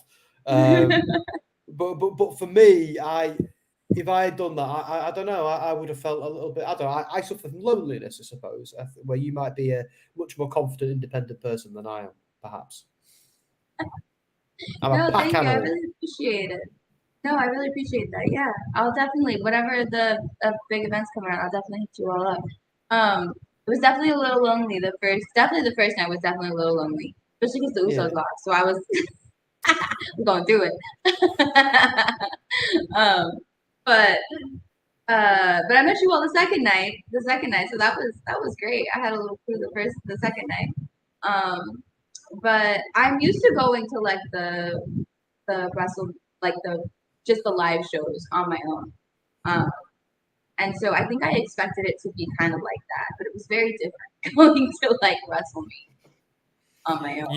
You stumbled upon I nearly said our very British picnic, but to me, a very British picnic is a wicker basket with some jam sandwiches, jelly to you, maybe some scones, Dom, some clotted cream. Yes, scones. Yeah, Yeah, I'm thinking. that So when sounds you delicious. said to me, doesn't it like some smoked salmon sandwiches, maybe? Well, And no. What I meant by picnic was 9% lager, Beers, yeah, and we just couldn't beers. take That's him. all I remember being there.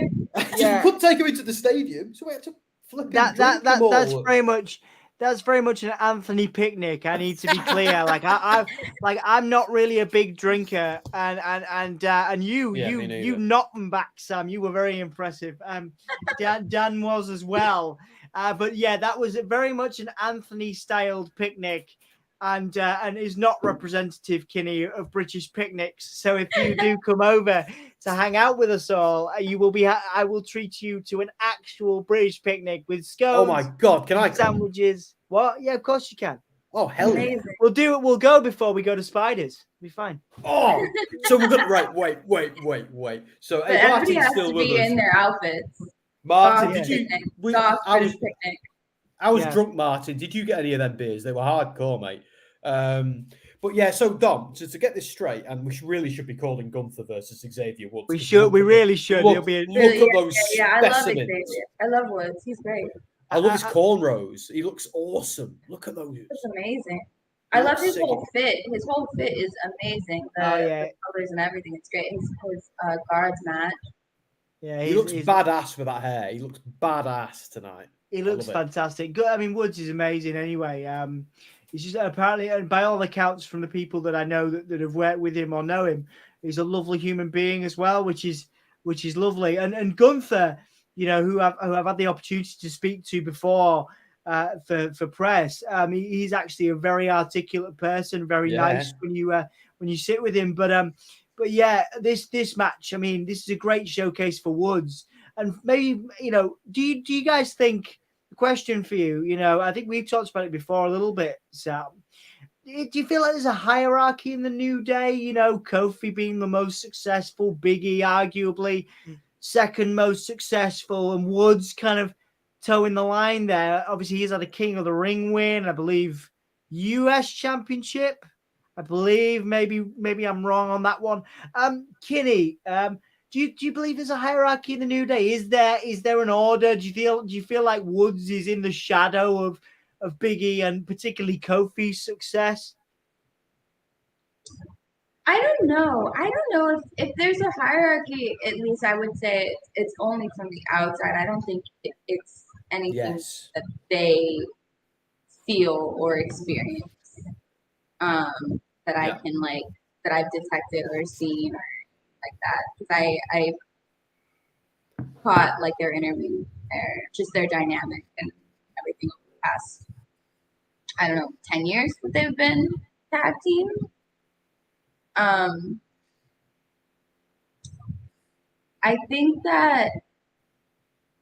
actually think it's really interesting. There was an interview with, I think it might have been Roman Reigns, actually, that he actually mentioned the New Day, and he actually mentioned the fact that they were so close and their specific dynamic actually kind of, in some ways, holding them back. And he didn't mean that. Yeah, and he didn't mean that in necessarily in a bad way, but just in that they would have been separated and they would have been pushed in certain kinds of ways, the same way that the Shield had been, probably. But because of their dynamic being what it was, because they wanted to represent their dynamic a certain way, and because they were so kind of married to that, right? And they were so devoted to that and their brotherhood and their friendship and that dynamic, that they didn't allow that to happen. And so I think that really just speaks to that specific thing. And I think that just comes across, to me, that comes across in their dynamic every single time that they come on the screen and their tag team. So I don't know, anytime I've seen them, I've never thought of a hierarchy or anything like that. They've always seemed incredibly generous to me with each other and with the people that they've been in matches with. Yeah. Yeah, that's certainly what I feel like. Sam, do you have a similar thought line to Kinney there, or slightly different? Yeah, I agree completely. I think within, if you speak to them as three wrestlers, as individuals, or within kayfabe or without, I think all three guys would be like, no, we're a team. We one of us wins, all of us win. I honestly think they subscribe to that within their gimmick and as performers.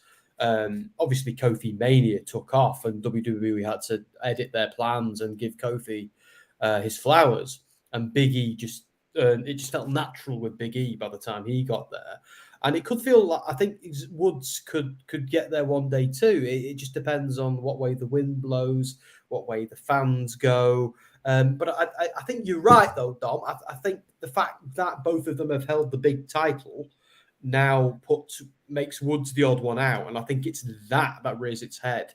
But as Kinney said, I don't think there's any hierarchy within them. I think it's all external. I think it's us as the fans looking at them and saying, well, those two boys have held the WWE Championship. They'll go down in history as WWE champions. Woodsy's not had it, because King of the Ring meant something back when Stone Cold won it. I'm not so sure it means anything when Woodsy won it. And it was just a shame, because it means something to me as a fan. But yeah, I agree. I think they're equals, but right now Xavier has got some catching up to do. Although even if he was retired tomorrow, he's got nothing to prove to anybody. He's great. He's superb. Yeah. I totally agree. And for me, the New Day is the kind of faction that can exist. If they went to different brands, and I think they've done it before. The New Day could exist beyond the brand split. The New Day could exist beyond the draft. Kofi could be a world champion, and everybody else would be all right. Big E could be a champion. I mean, it's been done, and the New Day is the first and only example of that I've ever seen, or certainly that I've seen it done well. Very, very few factions can go to different shows, can be represented as singles competitors, and still be the New Day, still be a faction. It feels like WWE has told this story for decades now of, if you're in a faction, you're in a faction, and the three of you are always together in some form, or the four of you, or whatever. Whereas actually the New Day is a law unto itself. You know what I mean? And I've always loved that about the New Day, for sure. Yeah, they are the exception. I hope they don't ever turn on each other. I hope they be the first stable group, tag team, whatever the hell, who just don't do it. Because they don't need to. Like, it's at this point, if they were ever going to do it, it would have made sense to do it a few years ago when they had run out of cereal and whatever else to sell. Where now they're not hawking products to WWE. They're, that friendship is real in real life and it's real in kayfabe. So it's like, yeah, even if you want to split them up, because that's just where they end up on the card. And if they end up wrestling each other, so be it. But I don't think they should ever have them feud or break up that brotherhood. And if one of them turns heel, don't have them feud with the others. Have the others feeling bad from afar. But then when they actually turn face again, reignite the New Day. Because that's what they did in Bullet Club, and it worked quite nicely. Bullet Club had babyface members at the same time as having heel members. They were still allies. They were still in the same. They were still running mates, and they still tagged together. Yes. But they never feuded with each other unless it was like Cody and Kenny obviously feuded with each other before then the whole firing squad Civil War thing happened. But you can do it. You can have stables where some of them are heels and some of them are faces, all doing their own thing, but still a stable. Harder to do with the New Day because they're a smaller stable than Bullet Club. But when a brand split exists, you can defo do that. There's loads they can do with the New Day. And they absolutely. don't. I never want to see the New Day fight unless it's sports. Unless it's for the sportsmanship of it. Yeah, the sportsmanship of it. As shake hands. Let's go. As Woods has just taken out Gunther with a lovely dive. Woods is holding his own here, guys. Very impressive. I wasn't expecting Woods to be still in this match and for it to have gone as long as it has done. Well, could we see LA Knight in this? Because LA Knight's had a feud with Woods, right? Does LA Knight cost Woods here? Do you want to do it, Kenny, or do I? I would. Yeah, Michelle. I was going to go, yeah. Yeah. Yeah. I was like, one of us is going to do it. Good job. Beautiful. Yeah. Beautiful leg drop there by Woods, getting that, close call there. But yeah, are we seeing, Mr. Knight, LA Knight, interfere in this match and cost Woods? Because Woods looks like he's in with a shot here, guys, for sure. I think you're onto something, mate. I think you're onto something. I think it's a very WWE thing to do, and it would protect both guys. I think you're right. I would love to see that. Or does Imperium interfere? Oh, beautiful. I would love to see an interference ending either way. Oh, yeah. This is fantastic. Woods with a lovely face buster there. Countered the sleeper that Gunther does. Oh, beautiful roll-up pin to This is just a fantastic wrestler. Yeah. I can't believe they've given this away for free on an episode of SmackDown. Do you know what I mean? This is why the New Day versus the Usos went on so long, because in the ring they were just so good. Oh my God, Hell in a Cell. So good. Versus New Day. Do you remember that Hell in a Cell match? Yes, that Hell in a Cell. Oh, I remember being like, oh my God. That was so good. That was brilliantly done, guys. Sorry to interrupt you. No, it's all right, mate. Woods fighting for the last breath of Xavier Woods was to get out that sleeper, but he couldn't do it. Gunther held on and won that match. But that was brilliant. What a fight from Woods, guys. Probably my match of the night so far, my favorite match. I don't know how you guys feel. 100%. Like that was a really good finish, because Gunther won clean, but it still protects Xavier. He didn't tap. He didn't get smashed and pinned. It's just Gunther was the better man, and Xavier's got nothing to can hold his head, can still hold his head up high about it, because that's absolutely. It's a good finish. That finish was really good. Mine's a little behind. It's okay. Yeah, no, real fight there from Woods till the last minute, which was fantastic. We're recapping WrestleMania with Sammy and Kevin. Of course, we were there, and Kinney's boys lost. Zayn and Owens won. That's what I'm doing. Because Kinney texted me to bathe in my tears and the tears of children. So you deserve to feel the sadness. To feel the sadness that the loss of the Usos brought you. Didn't I say something terrible about children on our first stream tonight? I forgot what it was. It was so long ago. Everyone went, bloody hell, Sam. I don't know, Sam. If it comes to you, you'll have to let me know. Best match from Sassy. Sassy says they're great. The Shield did it. The Bullet Club, the Elite, Violent by Design, BCC also. Honor No More. And Impact. They did. Yeah, that's true. Very true. Martin recalling some Mardi Gras. I went to visit a friend in Alabama once, Martin, and I got smashed in the head by some stuff they were throwing in Mardi Gras. It's a king nightmare. It's chaos. Everyone's naked in the streets, and that's not even the proper. That sounds awesome. They invite me. Yeah, I think that was the Alabama version of Mardi Gras. Like Mardi Gras done properly in New Orleans. I like your style, Alabama. Alabama was like sweat. Everyone was sweaty and just they were all fighting and it was all there was sex in the streets. It was all a bit weird. I'm moving to Alabama. This sounds awesome. Man, Alabama's my kind of place. Nah, dude, it's Alabama. I don't know. I've got friends in Alabama. It seemed like I don't want to make any. Yeah, I don't know. I think I'm too liberal and left wing to exist in Alabama, perhaps. Nobody wants me to move to Alabama. It does sound fun, though. People want you to move to Alabama, Kinney? No, nobody wants me to move to Alabama. Nobody. I was gonna say, from what nobody wants me there.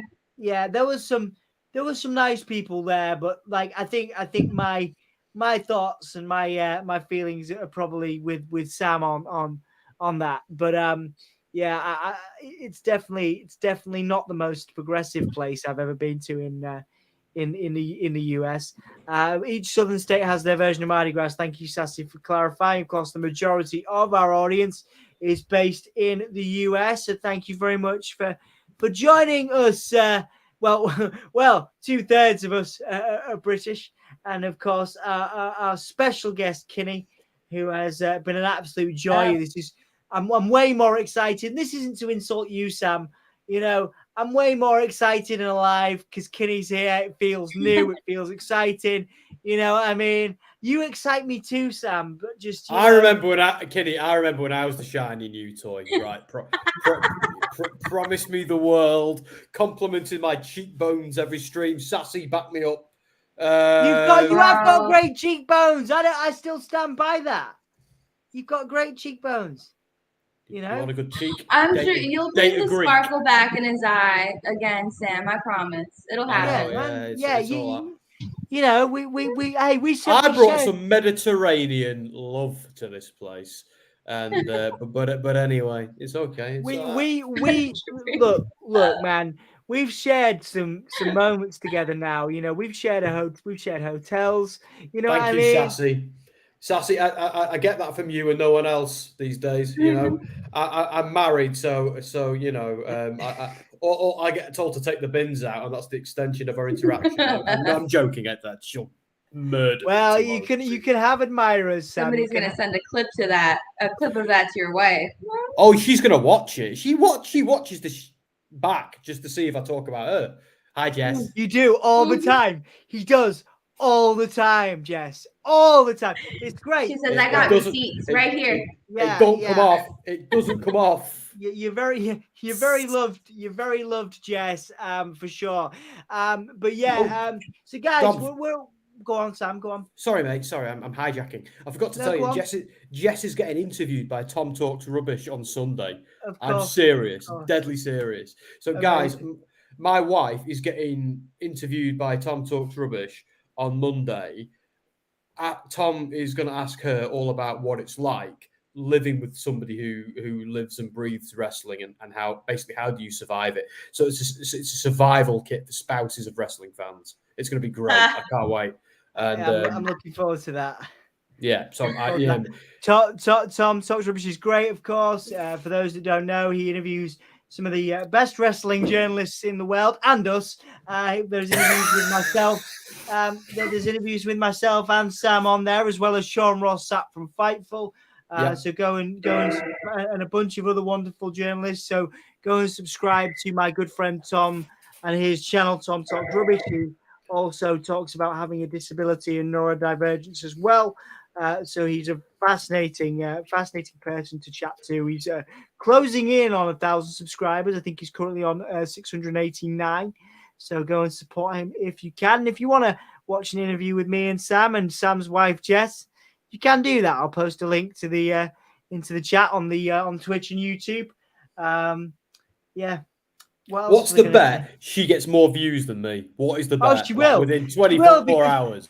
She will do, because dude, every wrestling, like, I mean, Kinney's cool. Kinney's got like good hair, you know, earrings, style, right? Yeah. But every wrestling fan looks like you and I, Sam. That's why we've all got beards. We've all got long hair. We've all. I ain't got no beard. I got what? I got a bit of a 5 o'clock shadow, but I ain't got no beard. Yeah, but you got the rest. You got the hat. You got, you know, there's a type. There's a type. No. We are the type. Although she did say to me, right, in Cardiff, right, at Clash at the Castle, I know I've said this before, so I'm sorry if I'm boring anybody, but it's made most of the Kinney's benefit. We were sat in a cocktail bar. This is actually when you were interviewing Finn Balor without me. Never. Anyway, that was cartoon profanity, what I just did. She looks out the window from The Alchemist in Cardiff, and she goes, "My God." I said, "What?" She goes, "It's like being an entire city full of yous." Full of you. And I said to her, "You must be so turned on right now." And she goes, "Yeah, they're all short and hairy." It's just like, right, what? I'm not that sure. I'm like, anyway. So there you go. So yeah, apparently we do have a type. I think what she meant is oh my god, they're all wearing black t-shirts, Sam, which is what you wear every day. I think that's what she meant.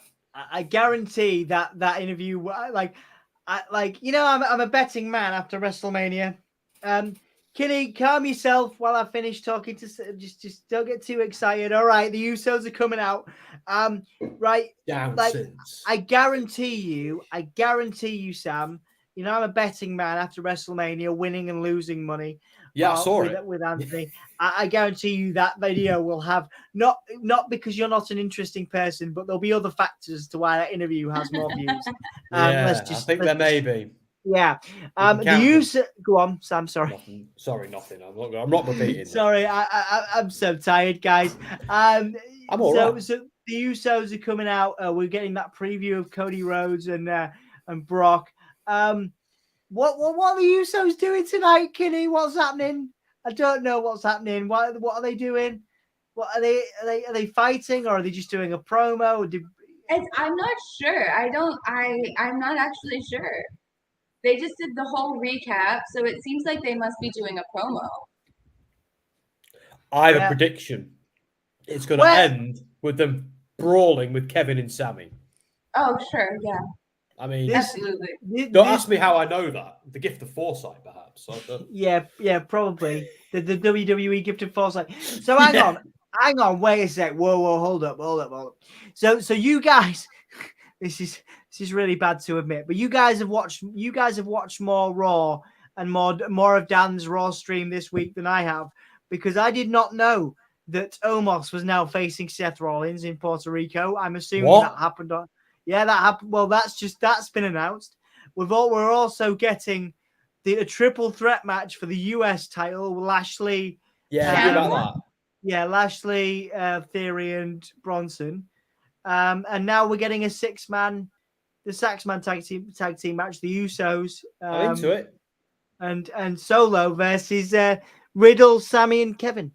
It's a good card. I didn't know about Rollins or Omos. I watched Raw this week. I don't remember that. There you go. The Usos are in. Kinney's so drawn in. You can see their enthusiasm. The concentration. Look at this. Yeah, the concentration, the smile.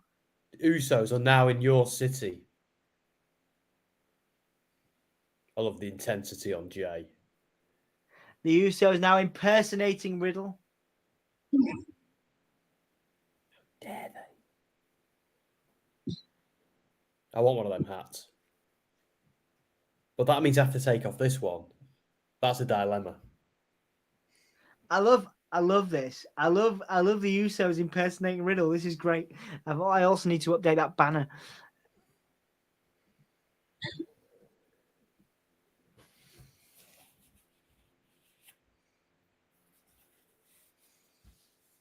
I feel like they wouldn't have legalized weed in the US if they'd seen Riddle. Do you know what I mean? Look at how involved Kinney is. She loves it. They love it. Kinney loves it. Yeah, Kinney loves it. I love it. Who's your favourite Uso, though, Kinney? Jay. Wow, no hesitation. Just bang, Jay. I love Jimmy, but I love Jay.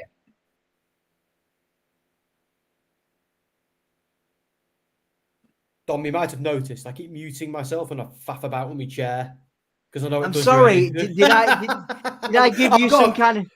I've got a complex. Yeah, I'm really sorry, man. I'm really sorry. I felt like a dick. No, you're right. Because I'm constantly doing this, so it's squeaky. Yeah, I used to aggressively mute Sam because he'd be like passive aggressively. No, way worse. No. You were talking or making a point. No. I was talking. Well, no, actually, that sounds worse. Somebody was talking and making a point, and you were squeaking. So I just didn't want to. I didn't want to stop them speaking by telling you to stop squeaking. I said to Andy before, Andy, is it bad? I did all this, and he's like, not really, no. I went, right. I said, well, Dom's got ears like Batfink, clearly. But anyway, I want Jay's hat. I'm going to have to buy it, aren't I? Oh, did Jack get a replacement hat for the one that blew away in the Los Angeles wind? Sorry, what about Los Angeles wind? I was listening to There was listening too to much of it in your hotel room. But secondly, Yeah. did Jack get a new hat after his blew away? I think he bought one. Yeah, his Good. blew away, didn't it? Yeah. I should laugh. So the Usos just introducing Solo Sikoa. Solo Sikoa coming out now for this blockbuster. I thought we were getting that at Backlash. So obviously not. Obviously we're getting this tonight. This triple threat tag team match. They just literally advertised it for Backlash a minute ago. Oh, did they? Oh, we're getting just a match then. Oh, okay. Yeah. I'm confused, mate. I'm very confused. Oh no, I've just confused you. Is what's happened. That was great. Yeah. But Solo looks like it's okay. It's all right. You know. Solo looks like an emperor penguin that just had a baby with a Sith Lord. Wait, what? What a description! I know. Like, What? Because he always looks. Do you remember his celebration on NXT where he just kind of like flap his arms? They stopped him from doing it because he looked ridiculous. But I can't unsee the whole penguin thing from Solo ever since that. And then when he comes out with his towel around him, he's like a Sith Lord. So it's like penguin Sith Lord. That's what I see when I see Solo now, and I can't unsee it. Anyway, no disrespect. He's amazing. Like, he'd kill me and he'd kill everybody else. But oh my god, I can't wait for him to turn on his cousin. I can't wait for Roman to get Samoan spiked, and it's going to happen, Kinney. I'm sorry, it's going to happen. I think that is going to happen. And it's going to be delicious. I do. I think it is. That'll be the final nail in the coffin, though, Dom, because like the Usos will turn on him way before that, but he'll think he still has Solo, and he'll be trying to set Solo on it. He'll be shouting at Solo, telling him what to do. Then out of nowhere, Solo will just Samoan spike him, and the crowd will pop like crazy. It's gonna be great. London. Oh, he's so good. Yeah, I love Solo. I think he's great. He has so much potential, and he's getting better every episode. I see him get better and better and better. Yeah. It's great. Yeah, it's absolutely. Great. The thing about Solo as well is he's so great at he doesn't show emotion until he needs to. You know what I mean? Until he hits that Samoan spike, you don't see him. He doesn't even grimace. You know what I mean? He's just focused. I love that. I love that you can go out in front of thousands of people and just, it's the best job, doesn't it? It's the best job. Stand there and look scary. Stand there and look scary, and that's, you know what I mean? Did you see him face off with Rhea Ripley on Raw? So good. Oh, it was just stare downs with well, and that's one of the things I love about Bloodline storylines is they don't drop anything. Yeah. Anything ever, because that Rhea Ripley thing has been there since the beginning. Since the beginning, him and Rhea Ripley have had a problem.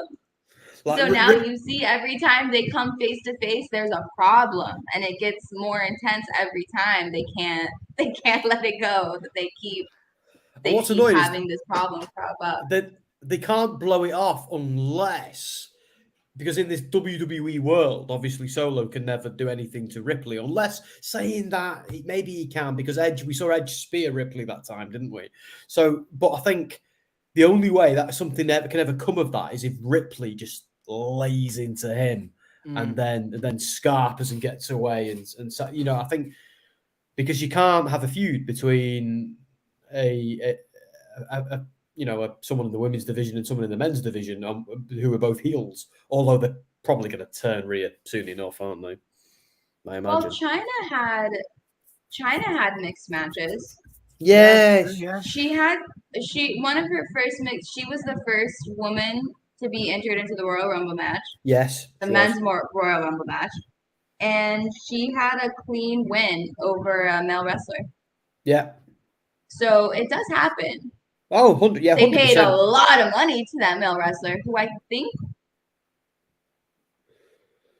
it wasn't Flair. Was it Flair? Who was it? I can't remember. It was somebody really. It was a big name though.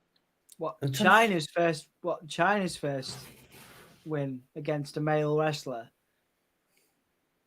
Yeah, I'm trying to think now as Yeah, well. me too. China They was had, in- they Sorry, had go on. Killer Kelly murder everybody on Impact the other day, didn't they? And that felt natural as anything. I know she had the weapon, she had the staple gun, but that was great because it's like Killer you can Kelly's believe amazing. that. You can Yeah. believe that Masha Slamovich and Killer Kelly are not scared of people twice their size and will come at you.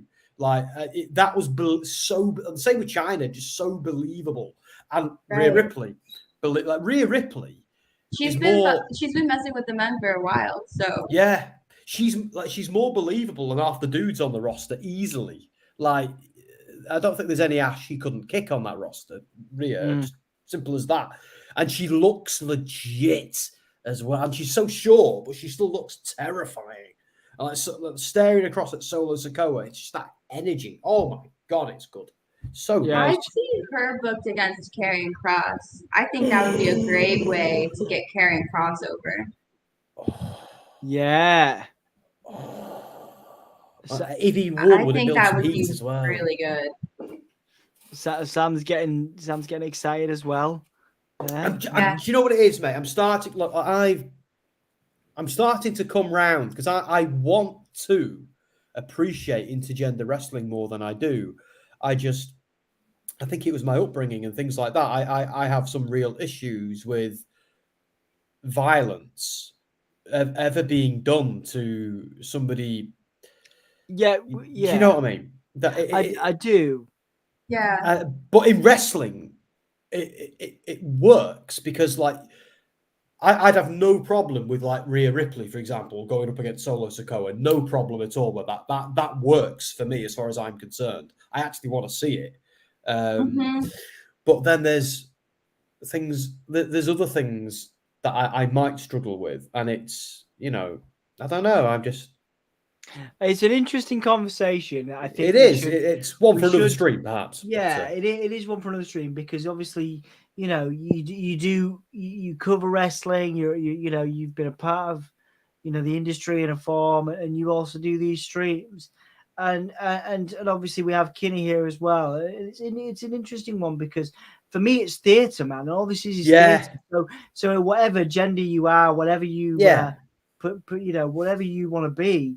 You can be it in a wrestling ring, If you want to be a bunny, you can be a bunny. We saw that, if you want to be a chicken or whatever the gobbledygooker was, you can be that, So for me, if you want to have intergender wrestling every night of the week and you want to have your card filled with it, and people of a range of genders and backgrounds, you can do that. This is theatre, man. It's not. Yeah. The people, I don't want to sound like a dick. Some people do take this stuff too seriously. It is theatre at the end of the day. This is just well produced theatre. It's that's what I think. So it's not that I disagree with you and your thoughts because I know that you. Well, I'm not against it. I'm just There's some aspects I'm really really for. And then others that I'm not for. Like I might struggle with seeing Liv Morgan versus Brock Lesnar, but I wouldn't. I don't know if I'd struggle seeing. But then again, I struggle with say Ricochet versus Brock Lesnar for perhaps the same reason. So I think I'm just exploring how I feel about things because I'm very protective of my mum and people like that. Yeah, Sam's so invested, Kinney, that he's frozen. Yeah. He's frozen because he's so invested in the action that he's frozen. So I'm going to bring Sam off because he's so focused. He's frozen in time. We've got an Extreme Rules match is what I can gather. I love the kendo sticks. Yes. I'm not so sure about these super tight trunks of Riddles, but the kendo stick, yes, I love them. Yeah. And there's he's getting the table now. Solo coming back. So Solo's got a win over Riddle, Kinney. So I'm assuming. I mean, it's dangerous to assume, as you know, but I'm assuming Riddle's going to get the win back here. Maybe no. I don't know. I think we'll either get we might get a interference. Yeah, I'd be surprised to see Solo take another loss. yeah, I see what you mean. I think Roman's being very specific about who and when Solo takes losses. Yeah, Takes losses too, and when he takes them. yeah, fair enough. Like, I think it was meant to look like his loss to Rhodes was unplanned. Yeah, And it did look that way.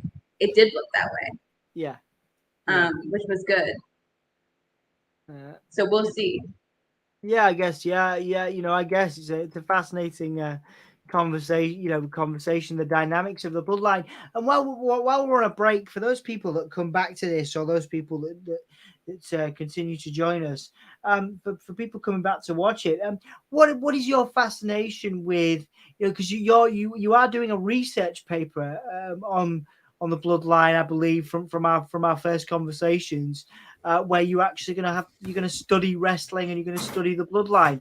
So where does that passion and where does that interest come for you to want to dedicate your life to an academic pursuit like that? Yeah. I think because you actually already said it, wrestling is theater. But I think because it's theater, it's really complicated. And there's so many layers to it. It's live action theater that's being performed in front of an audience, where the audience is a direct participant, where the audience can basically, where it's a stage where literally anything can happen, and nothing is controllable.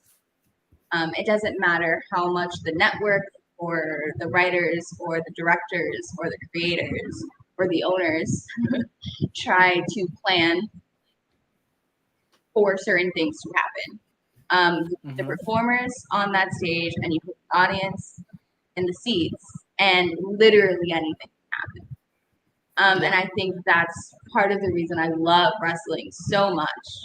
And if you get a really, really, really good performer, right, and you get a set of really good performers, you get performers who really play into the audience and really use the audience. And you can see that back and forth between the audience and the performer, and the performance that they're giving, the story that they're telling you. And so, yeah, it's just, I think it's one of the best forms of storytelling and theater that you get, really. I mean, the bloodline story has been going for 3 years, literally, right? And it's like, for me, it has not dropped. Yeah, the ball has not been dropped literally once in those 3 years. That's interesting. Yeah, that bloodline storyline, which is obviously the focus of what you're going to be doing, and I think it'd be interesting to monitor your progress. Obviously, you're always welcome back here. It'd be interesting to keep an eye on your progress with that, just to see how it's going, because I've never thought to do anything like that, in terms of an academic pursuit, but it's going to be fascinating to see how that develops. Really is. I'm really, really, really excited for you. Sorry, Dom. I was going to say we could if Kenny wanted, we could interview you for WrestleSphere, and you could like tell the world about it. Just an idea, if you want. Yeah, absolutely. That was my other plan. That was another plan of mine. Oh, so, have I just stole your thunder? No, we talked about it. Kenny talked about it. Oh, yeah. No, but no, you can come. Yeah, Sam, you it's good to have you in. No, if you've got a plan, you've got a plan. You can come in. You can come in the plan. It's a vague plan, and this is why it's good to have you, involved, because you'll think of questions that perhaps I haven't thought of, and like I say, we can get the because I think it's fascinating. I think it's great that someone wants to study wrestling to an academic level, to such a high academic level, and particularly the bloodline and those dynamics. I think it's awesome. So we'll chat about that, and we'll keep you guys, everybody in the community, knowledgeable about Kinney's academic pursuits. And Kinney, as I just mentioned, sorry for repeating myself, it is 2:51 a.m. UK time. We will keep Kinney. Kinney can come back whenever they want to, is what I'm trying to say. So you'll probably see them again at some point. Hope so. Yeah, okay. Yeah, absolutely. Misfit Wrestling Podcast. Hello. Rollins versus Omos, the most random match I've seen. Not as random as Omos versus Brock at Mania, but yeah, close enough. At least that had a theme. Who the hell is who is booking 2K23 Universe Mode matches at Backlash? Riddle versus Solo, no DQ. Yeah, that's what we've got now. Solo is getting ready to splash Riddle, but Riddle chucks a chair. That was nice. Riddle reversing on Solo. Good. I'm going to call this match, and then we'll come back to the comments, guys. Riddle now taking Solo out with a kendo stick. This is extreme. This is about as ECW as it gets in 2023, Sam. That was such a witchy cackle. Have you dear. Did you just compare 2023 WWE to ECW? That's so in this context. Oh dear. No, you're right, mate. But this is why I'm a WWE fan, and I'm going to say the fact that they still have an Extreme Rules pay-per-view is ridiculous. Have Money in the Bank. Do you know what I mean? Have Money in the Bank, because Money in the Bank rocks, and not just because they're doing it in the UK. Like Money that I always look forward to. It's not the Big Four anymore. It's the Big Five because of Money in the Bank. But look, TLC needs to die. Thank you, Sassy. What Sassy said. Sassy's put it a little bit more, less delicately than me. But it's because Sassy watches GCW and likes when Moxley bleeds a little bit too much, because I love when they accidentally bleed in WWE matches. That's my favorite. Oh yeah, oh my god, you're evil. You're so evil. But that's hard way, Dom. That's the way it's supposed to be. The problem with GCW is it's all let's get loads of blood and glass shards. And it's like that's why I'm not into GCW. There's some awesome matches, some awesome storylines, but I don't want to watch a promotion that is primarily hardcore wrestling. I don't mind blood. I want hardcore wrestling to be something when a feud gets. I don't want it to be the default. I want it to be exactly the intensification. When a feud gets to the point that it can't be contained and all you can do is smash each other with glass and chairs, that is what I want. Yes. I don't want it to be, we're going to wrestle this week, so let's hit each other with light tubes. What? That's insanity. Yeah. That's stupid. Why would you do that? When a match gets to that level of intensity that you've got to destroy each other without rules, that's great. And, it's not. I'm not saying I don't want to see that. They shouldn't ever bleed. It's fine if a wrestler bleeds. I'm talking about hardcore wrestling being the default. That is ridiculous, and that is my problem with GCW and CZW and whoever the hell else. I don't mind a death match. Death matches can be amazing. They can be great fun. They can be brilliant.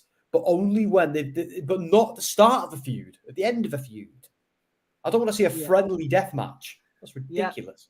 Yeah. Anyway, I'm laboring the point. There's lots of opinions on this in the comments, and we'll come back to them as the Usos have basically come in to help Solo, who's been stuck under that announce desk, which is what happened to Riddle last week. So a call back there with Riddle doing that to Solo. Riddle now taking the Usos outside with a lovely floating bro there. We are continuing this match. Riddle taking on everybody. I was happy to see Riddle back, guys, and I'm happy to see him back in the ring. This has been a good match. Not quite as good as Gunther and Xavier, but certainly good. Solo now recovering. We're getting the table up. Putting the table back up. That was very nice of Solo, very considerate to move the table back up and not leave it just smash there. Riddle now trying to run at Solo. Oh, big Uranagi from Solo Sikoa onto Riddle on the apron there. Looks like Solo's in control here.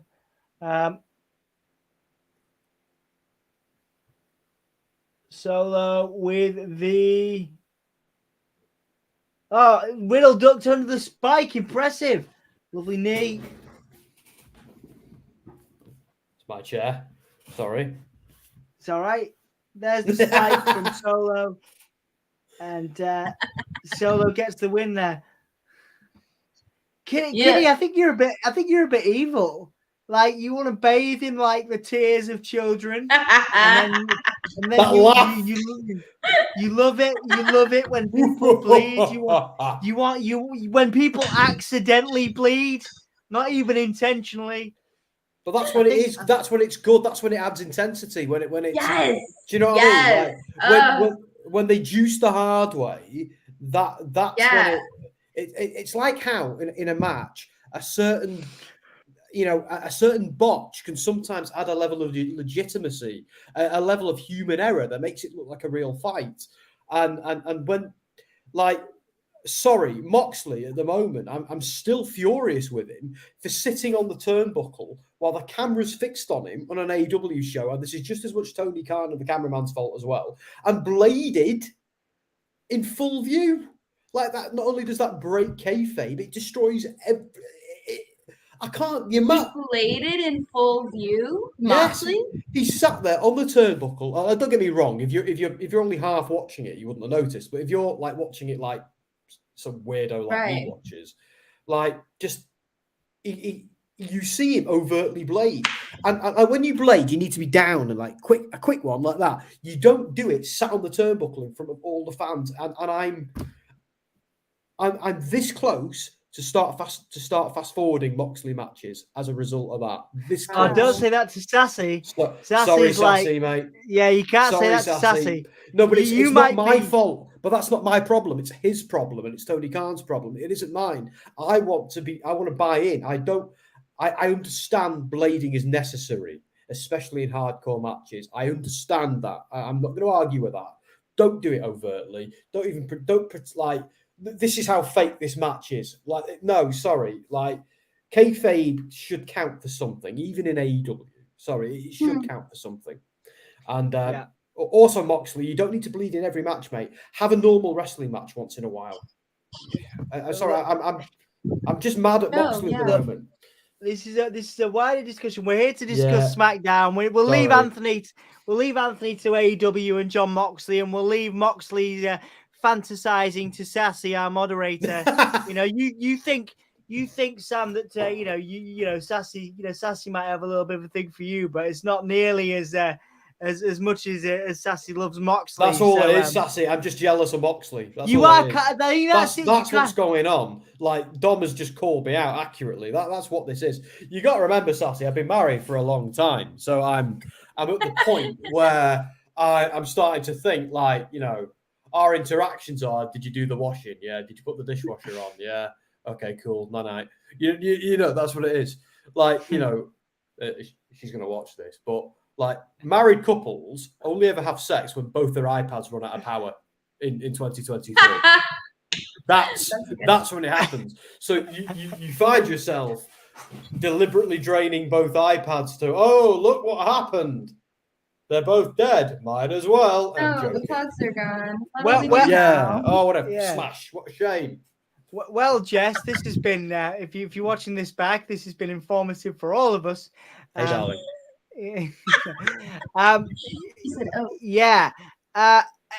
Anyway, right, guys, back on topic. Back on topic. We've got some comments to do, and then what I'm going to do, I'm going to give you guys a chance to prepare. When we round up streams, I asked you guys a few questions. The first one is your performer of the night. The second is your match of the night, and the third is your grade of the night. So I'm gonna give you a couple of minutes to think about that as we go through some of these comments, and I'll get your thoughts on that. But just have in the back of your mind your performer of the night, match of the night, and grade out of 10, please. Misfit Wrestling Podcast says, have Nakamura and Kross have an MA style fight and beat this? Hang on. My man, what is going on? Wow, Sassy's getting sassy. Honestly, Kenny, you'll get to know Sassy, our esteemed moderator. Have Nakamura and Kross ever had an MMA style fight and beat the snout out of each other? It will play off both their MMA Yes. backgrounds. Nakamura and Yeah. Kross in a fight pit, yeah, it could be cool. I like be that. amazing. Yeah, that would be good. Let's see where else we got. Yeah, WB really about to have Rollins' job out to Omos. I hope not. I don't know, man. I think Omos came across really weak against Lesnar, so I think Seth could win that. I lost money on Omos not beating $10, man. $10, yeah, £8 in our money. £8. You can't even buy a beer for that. Anyway, I was so convinced, Kenny, that they would. The only reason they booked Omos and Brock was for Omos to go over. And then he didn't. Because it makes sense. Because why does Brock need to win at this point? He's not even here. He's not here. Like, what's the point? Brock was always winning that. Mate. You should have listened to me. I'm still salty about losing my $10. So do we really about to have Rollins' job out to others? So are we saying I'm saying Rollins is winning that. I'm sorry. If they make Rollins' job out, any more than they did last. Like, seriously, that man does not need a job ever again in his life after last year. Yeah. Ever. He does not need to take another loss ever again. At least he beat Logan Paul, thank God. Yeah, Logan was superb. Logan was excellent. I would have been so mad. I would have been probably legitimately I would have been Jenny. The Usos lost, and I was like, that's a bummer, but you know what I mean? Like, booking, it makes sense, the storyline. That Logan Paul winning, I would have found that prime bottle. I would have found that prime bottle myself. Yeah. Oi, KSI, come here. Anyway, yeah. Yeah. Do you know KSI doesn't know what a bread bin is? Well, we were watching Gogglebox a few weeks ago, Dom, and KSI was on it with his flatmate, his roommate, and they were both discussing bread bins. And KSI was like, "What the hell is a bread bin?" And his roommate was like, "Are you serious, mate? We've got one in the kitchen." He was like, "What is it?" He goes, "It's the thing you put the bread in." He goes, "Oh, I thought that was like, I don't know what I thought that was. It's like a bread garage." It's like, is this guy stupid? A bread garage. Have you been drinking more of your prime? What have you been putting in that stuff, mate? It's a bloody bread bin. Surely everybody in the world, in every country, anywhere, Kenny, a bread bin. If I was to say to you a bread bin, would you know what that was? Yeah. I mean, it's like you put bread in it. Yeah. It's in the name. Exactly. Like KSI. I don't know. Anyway, sorry, I rant over. I'm just ranting about KSI. I'm sure he's a nice guy. Yeah. There you go. I don't know. I've never met the guy. Yeah, tangents. We're all about tangents on this podcast, as you will come to know if you've not been here before. Where are we at? They should book intergender matches in WB. I'm a big advocate of that. I think again, it's theatre. There's no reason why it shouldn't be a thing. For me personally, everybody signs up for it. Yeah, absolutely. Yeah. You do it. I think absolutely. I think it'd be fantastic. I think it'd be great and there should be. I could see Rhea Ripley as a world champion. That'd be wonderful. Rhea Ripley as a world champion. Give me that. Let me think of another. Let me think of an up and coming talent. Someone like Gigi Dolan as a WWE world champion in 10 years. Give me that too. Yeah, cool. I'm up for that because we're watching theatre at the end of the day. Anyway, Sassy said, "Oh yeah, hang on. What did you guys think of the Nakamura Kross promo? I liked it. Well, it was basically Nakamura fighting as an MMA guy and then Kross doing his TikTok thing. So, yeah, I guess Misfit. Master is GCW champion. Yep. Mia Yim and Chelsea both did intergender matches. Yeah, Mia Yim was particularly notable for it, I think. Bianca, Raquel, Zoe, Chelsea, Rhea, and Asuka could all do intergender. I agree. It's done in amateur and scholastic wrestling. I played football in middle school. Hang on. Is that about blood or bleeding or intergender stuff? Intergender, right? Cool. There you go. So you can play football in middle school as a varying genders. Yeah, fair dues. Would prefer barbed wire and light tubes. Texas death match. Not in a WWE setting. Can you imagine? Riddle and Solo taking light tubes to each other? Which is why Extreme Rules is dead, because they can't do Extreme Rules. They just do, like, whatever they did. Do you need to go to bed, Sam? Are you all right? Dark match, right? It was just a dark match. Yeah, they just can't do extreme wrestling like matches in Extreme Rules, so it's just seems a dead pay. They brought Bray back, so yay! But it's just a dead concept, isn't it? Like Money in the Bank is the only thing that can really survive in this day and age, I think, in terms of like matches like that. But anyway, that's just me. Well, yeah. I mean, GCW is your new home for extreme wrestling. Go and watch GCW. You won't find it on WWE, but GCW is a great alternative for those that want extreme wrestling. Show the animosity and tension of the few. Oh, hang on. Omega or Styles? Styles is a living legend. I find Omega completely ridiculous to watch. For me, it's Styles, absolutely. Prince Ali. Sam Kinney, your thoughts on that? Omega or AJ Styles? Excuse me. But that's like saying whiskey or gin. It's like I think Styles was the better wrestler for a time. I think Omega is amazing when he does certain matches, like that stuff with Okada, what he did with Will Ospreay recently, what he did with El Vikingo recently. Sorry, Kenny Omega is insanely good. He just is. The problem is he comes across like a little bit pretentious. He comes across a little bit cliquey. I feel like he's very, very set in his ways, and aren't we all? But no, I think like Omega's amazing, but so is AJ. AJ is the phenomenal one. Like, you can't. No, I like beer and I like whiskey. I'm not picking between them. Like they're both brilliant. So there you go. Kenny, over to you. Kenny, your thoughts on AJ Styles or Kenny Omega as a favorite? I'm not super familiar with. I feel like I'm not familiar enough with Omega to make a call. I haven't seen enough of his matches. Yeah. I like to be really familiar with wrestler. I'm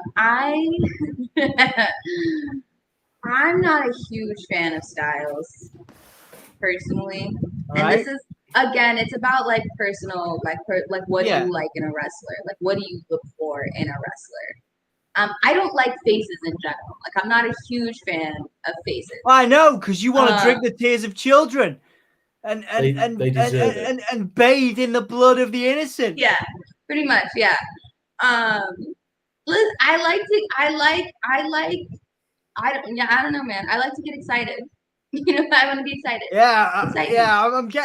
I'm getting the sense that you're into some weird stuff, but again, another stream, another time. All right. You have to get my attention somehow, some way. Get my attention, and then if you don't do that, then I'm like, I don't know, man. I guess you're fine. Oh, that's the worst. You don't want to be fine. Fine's crap. It's the worst. Fine. Yeah. Like, I'm like, yeah, I mean, it's a wrestler. Yeah, I guess. Styles is good. He's a great, in the ring, great. Performance-wise, on a performance level, he's not my preference. Okay. He's not my style. Okay. Fair enough. Yeah, you want blood and pain and violence. You should start watching GCW. Yeah, GCW. I want like a certain. I don't know. Like, I'm not even sure what it is. Like a certain something. Obviously, the bloodline gives me like a certain kind of something. Yeah. Bring a certain kind of performance. But. Yeah. Okay. I can tell you. Okay. I mean, I could, but it would take a while. Well, we'll make time for that at some point. We'll figure that out. It's going to be an exciting time over the next few months on the Give Me a Whole Year podcast as we delve deep into Kinney's psyche and figure out what they're all about. What is wrong? Yeah. What is right? Well, we're all mad here. We're all mad here, as they say. So, Misfit Wrestling Podcast has made brought an interesting bit of news to our attention. Ilya Dragunov has been pitched to join the SmackDown brand during the draft. I would love that because Ilya is amazing, and if anybody hasn't watched his matches with Walter, who is of course Gunther now, in NXT UK. Please go and watch that. That was during the pandemic. There were some amazing matches. Give me Gunther versus Dragunov 3 at SummerSlam. Yes, please. Fantastic. Love that. Some comments about John Moxley. I don't think wrestling should overuse blood. Use blood when needed.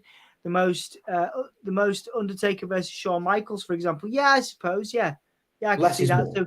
So it's less is more. Yeah, that's why I find myself not enjoying John Moxley matches anymore. Yeah, understand that too, Prince Ali. Fits the intensity and drive of the Mox character, but is it needed always? Interesting debate, as we always appreciate Sassy and everybody else having debates and chats in the chat. Thank you very much, all of you. Appreciate it. As well, some of Sam's observations about being married is why Sassy is not married. I was only joking. There we go. You don't want to know, but anyway. Brock was always winning. That was the Omos and Brock thing. Yeah, no, I genuinely thought he was losing at some point. Only due to hang on, I was saying rest of the show has been boring reruns. This was Gunther and Woods. This is Sassy giving their grade 5 out of 10. Okay, match Gunther and Woods. Performer Woods. Yeah, okay. We'll see what the guys think in a second when we do that. Misfit alluding to Asuka taking a beating from Minoru Suzuki. So some intergender matches going on there. Minoru Suzuki is, of course, amazing. Asuka, incredible as well. Io Shirai wrestled and beat Penta clean in Lucha Underground. Wow, there you go. The Lucha Underground mixed stuff was fantastic. Loved that. I really did. To be fair, no one really grades AJ Styles as a character like everyone agrees. Dude is amazing wrestler, yeah. I think his mic work has been great over the years in Impact Wrestling and beyond. I think he's a better face than he's a heel. I think he's great in both, personally. Yeah. But we all, like I say, like Kinney said, we're not always going to agree on everything, Sam. Yeah, we are. You're fired. So we're gonna wind down now, guys. Excuse me. I don't know. I think I just got too excited by the idea of finishing the stream and going to bed. I'm too excited by the idea of finishing. I thought that too. Yeah, Emma will tell you that's a thing that happens to me a lot when you're married. Yeah. Right. Professional Dom, come on, let's go. All right, we're gonna finish it up. SmackDown. We've been watching the SmackDown April 21st edition with our special guest Kinney. So it's only right that we begin the roundup with Kinney, where I asked the question: your grade of the night out of 10, Kinney. What are you giving this SmackDown show, please? I would give this one like a 7.5 out of 10. Okay. Your match of the night, please. I'm gonna give that to Xavier versus Gunther. Xavier Gunther. Yeah. Okay. And your performer of the night. Xavier. Okay. Brilliant. Why the high grade? Was it because you got your bloodline fixed? I liked my bloodline. Yeah, I thought the bloodline promo between the Usos was good. I thought it was a step up from the Monday Night Raw promo for sure, which felt very canned. It seemed like I feel like you can really tell the difference between when the Usos have taken something and made it their own versus when they've been given something by creative and they just have to just go up and do it. Like they haven't had the time or the space or whatever to like really do something on their own. So I thought it was an improvement from what we got on Monday. And I really liked the match between Solo and I like Solo's matches. I like to see his character development. Riddle's like Riddle. His matches are good. But so I liked the back and forth between Solo and Riddle. I really liked Xavier's match with Gunther, and I liked the development between Shinsuke and Cross, even if I'm not like totally on board with the match. I like that they're at least giving Shinsuke some character development. So there was just some stuff in there that I like to see in a SmackDown. Yeah.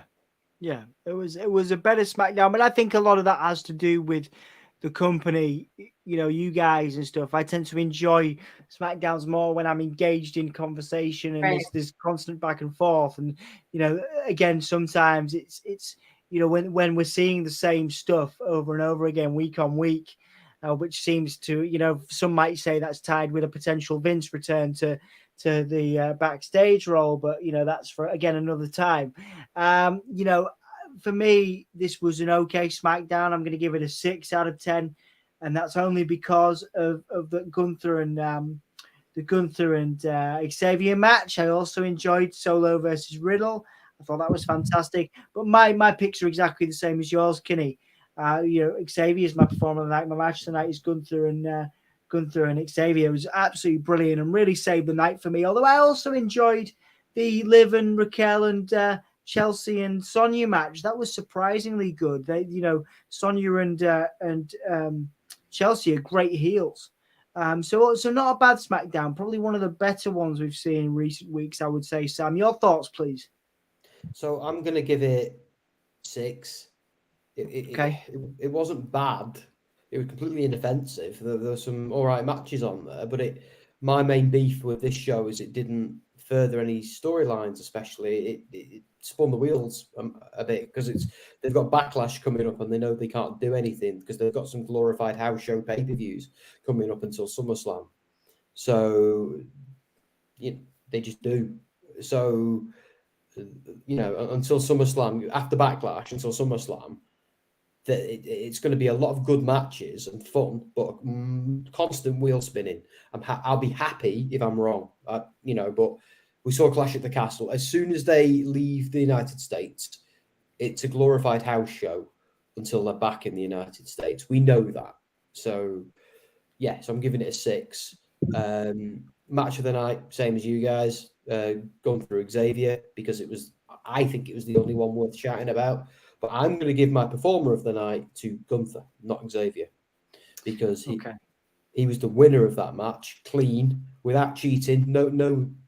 That end was fantastic. You know what I mean? Like, he didn't need his cronies. He didn't need LA Knight. He won clean and honorably, and he's still the champion. And as far as I'm concerned, when Roman Reigns isn't in the building, Gunther is the top dog on SmackDown because he holds the IC title.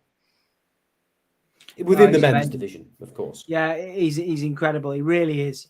He's Gunther's. He's an incredible performer and a future world champion for me. Thank you guys so much for joining us, and thank you if you've come back. If you come back to this after we're done, we appreciate you. Please do support. Give us a like on the video and everything. You can support the channel if you want. We can take obviously. You can give us super chats during stream, or you can donate to us. We do have tiers, which you can find. Anthony plugs them all the time. I'll do it I'll do it because he'll probably complain at me if I don't. Hang on a second. We've got the Champion Hulkamaniac tier. There you go. Sassy's one of them. Hardcore Hulkamaniac tier. We got Mark LFC on that. We got the Hulkamaniac tier. We got a bunch more people on there. There you go. There's the tiers. Spend some money on us if you want. You don't have to, but it's nice if you do. Thanks for supporting the channel. I'm gonna finish off a little different way. I'm gonna finish this off because we've got two very wise people, two very interesting people in with us, in with me. I have two very interesting people in with me tonight in Kinney and Sam. So I'm gonna ask you a different question to finish before we do the winding down and the whole year and all that stuff.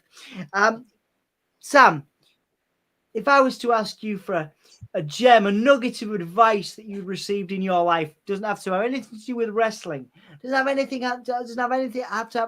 to do with work, anything like that. A piece of advice that you carry with you all through your life, something that means something to you. What is that nugget, and would you like to share it with our audience, please, before we finish? you always get more bang for your buck with me. I actually have two I carry with me very every day, and they're both very, very simple. The first one actually is kind of wrestling related because it's one Cody Rhodes uses as well, and that's do the work. I just think that is an amazing motto to live your life by. It's you put something in, fight for it, do the work, and things come to you. The second one is DBAD, which obviously stands for don't be a dick. And I think that's a great one to work with either. Even if somebody else is you're allowed to bite back, you're allowed to be sarcastic, you're allowed to be angry, you're allowed to be sad, you're allowed to be human. Just don't be a dick. And I think that's those two things together. And I don't always fully manage to live up to either one of them, but I do strive to. And they're my two favourites. I don't think you're a dick. I think you're a nice person, Sam. I try. It's Kinney that I worry about. Wanting you should be honestly blood of children. I mean, I'm actually a little afraid to ask you this because obviously, we want a gem of advice, and you're probably going to tell me, burn the village. Commit crimes. Make children cry. It makes me happy. Now, Kinney, do you have a nugget of advice to share with our audience, whether they're watching this now or they watch it back? Something that you carry with you, something that motivates you day in, day out, whether that's life-related, whatever it is, wrestling-related, can be anything. Yes.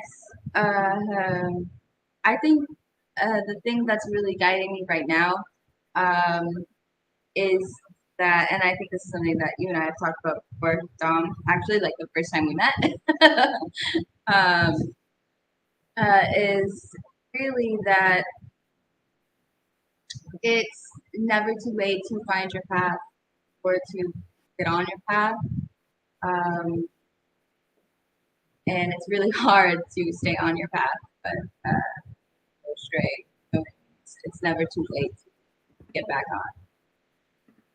And also that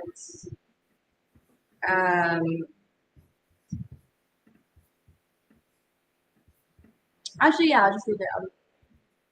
That's good. Stay on your path. Okay, I like it. Thank you guys so much for spending time with us tonight, and thank you to everybody for watching. Those that came with us during this stream, and those that will watch it back. We're very, very grateful. Like I keep saying, it is super late for us. It's 3:24 in the morning, so we're gonna go to bed. Me and Sam. Kinney, what time is it there? It's like 10 now. 10:24. Yeah, 10:24. So. 10:24. Okay. Do you have any nice plans this evening? What are you up to? Oh, I have miles to go before I sleep. All right. So, I'll probably watch a few. I love to watch old. Like I'm watching right now. I'm watching like the 2010s WWE, 2010s WWE. Nice. Oh, nice. So I'll probably be watching a little bit of old wrestling and doing some like house stuff. I have this really old trunk that was like refurbished, and it's this really bright yellow with the like full wallpaper inside. So I'm trying to like line it so that I don't mess it up because I will. That sounds cool. You have to send me a picture of that.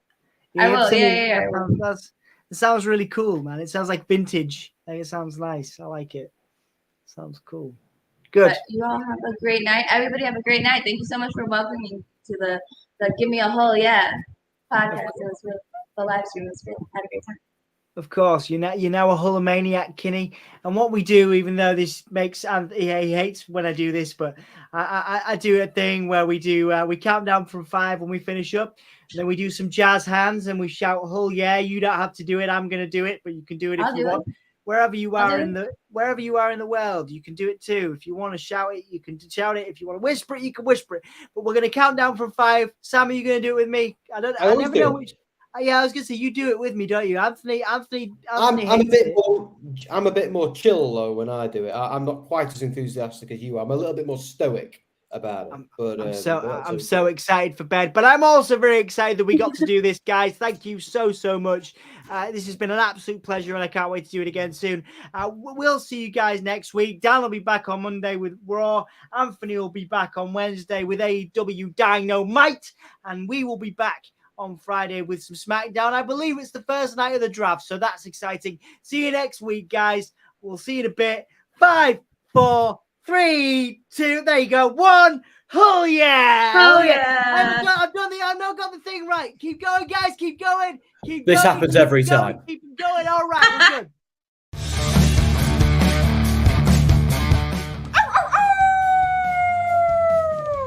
Hello, this is Shotzi Blackheart, and welcome to Gimme a Whole Yeah! I hope everyone checking this out in Yorkshire and beyond is having a great day.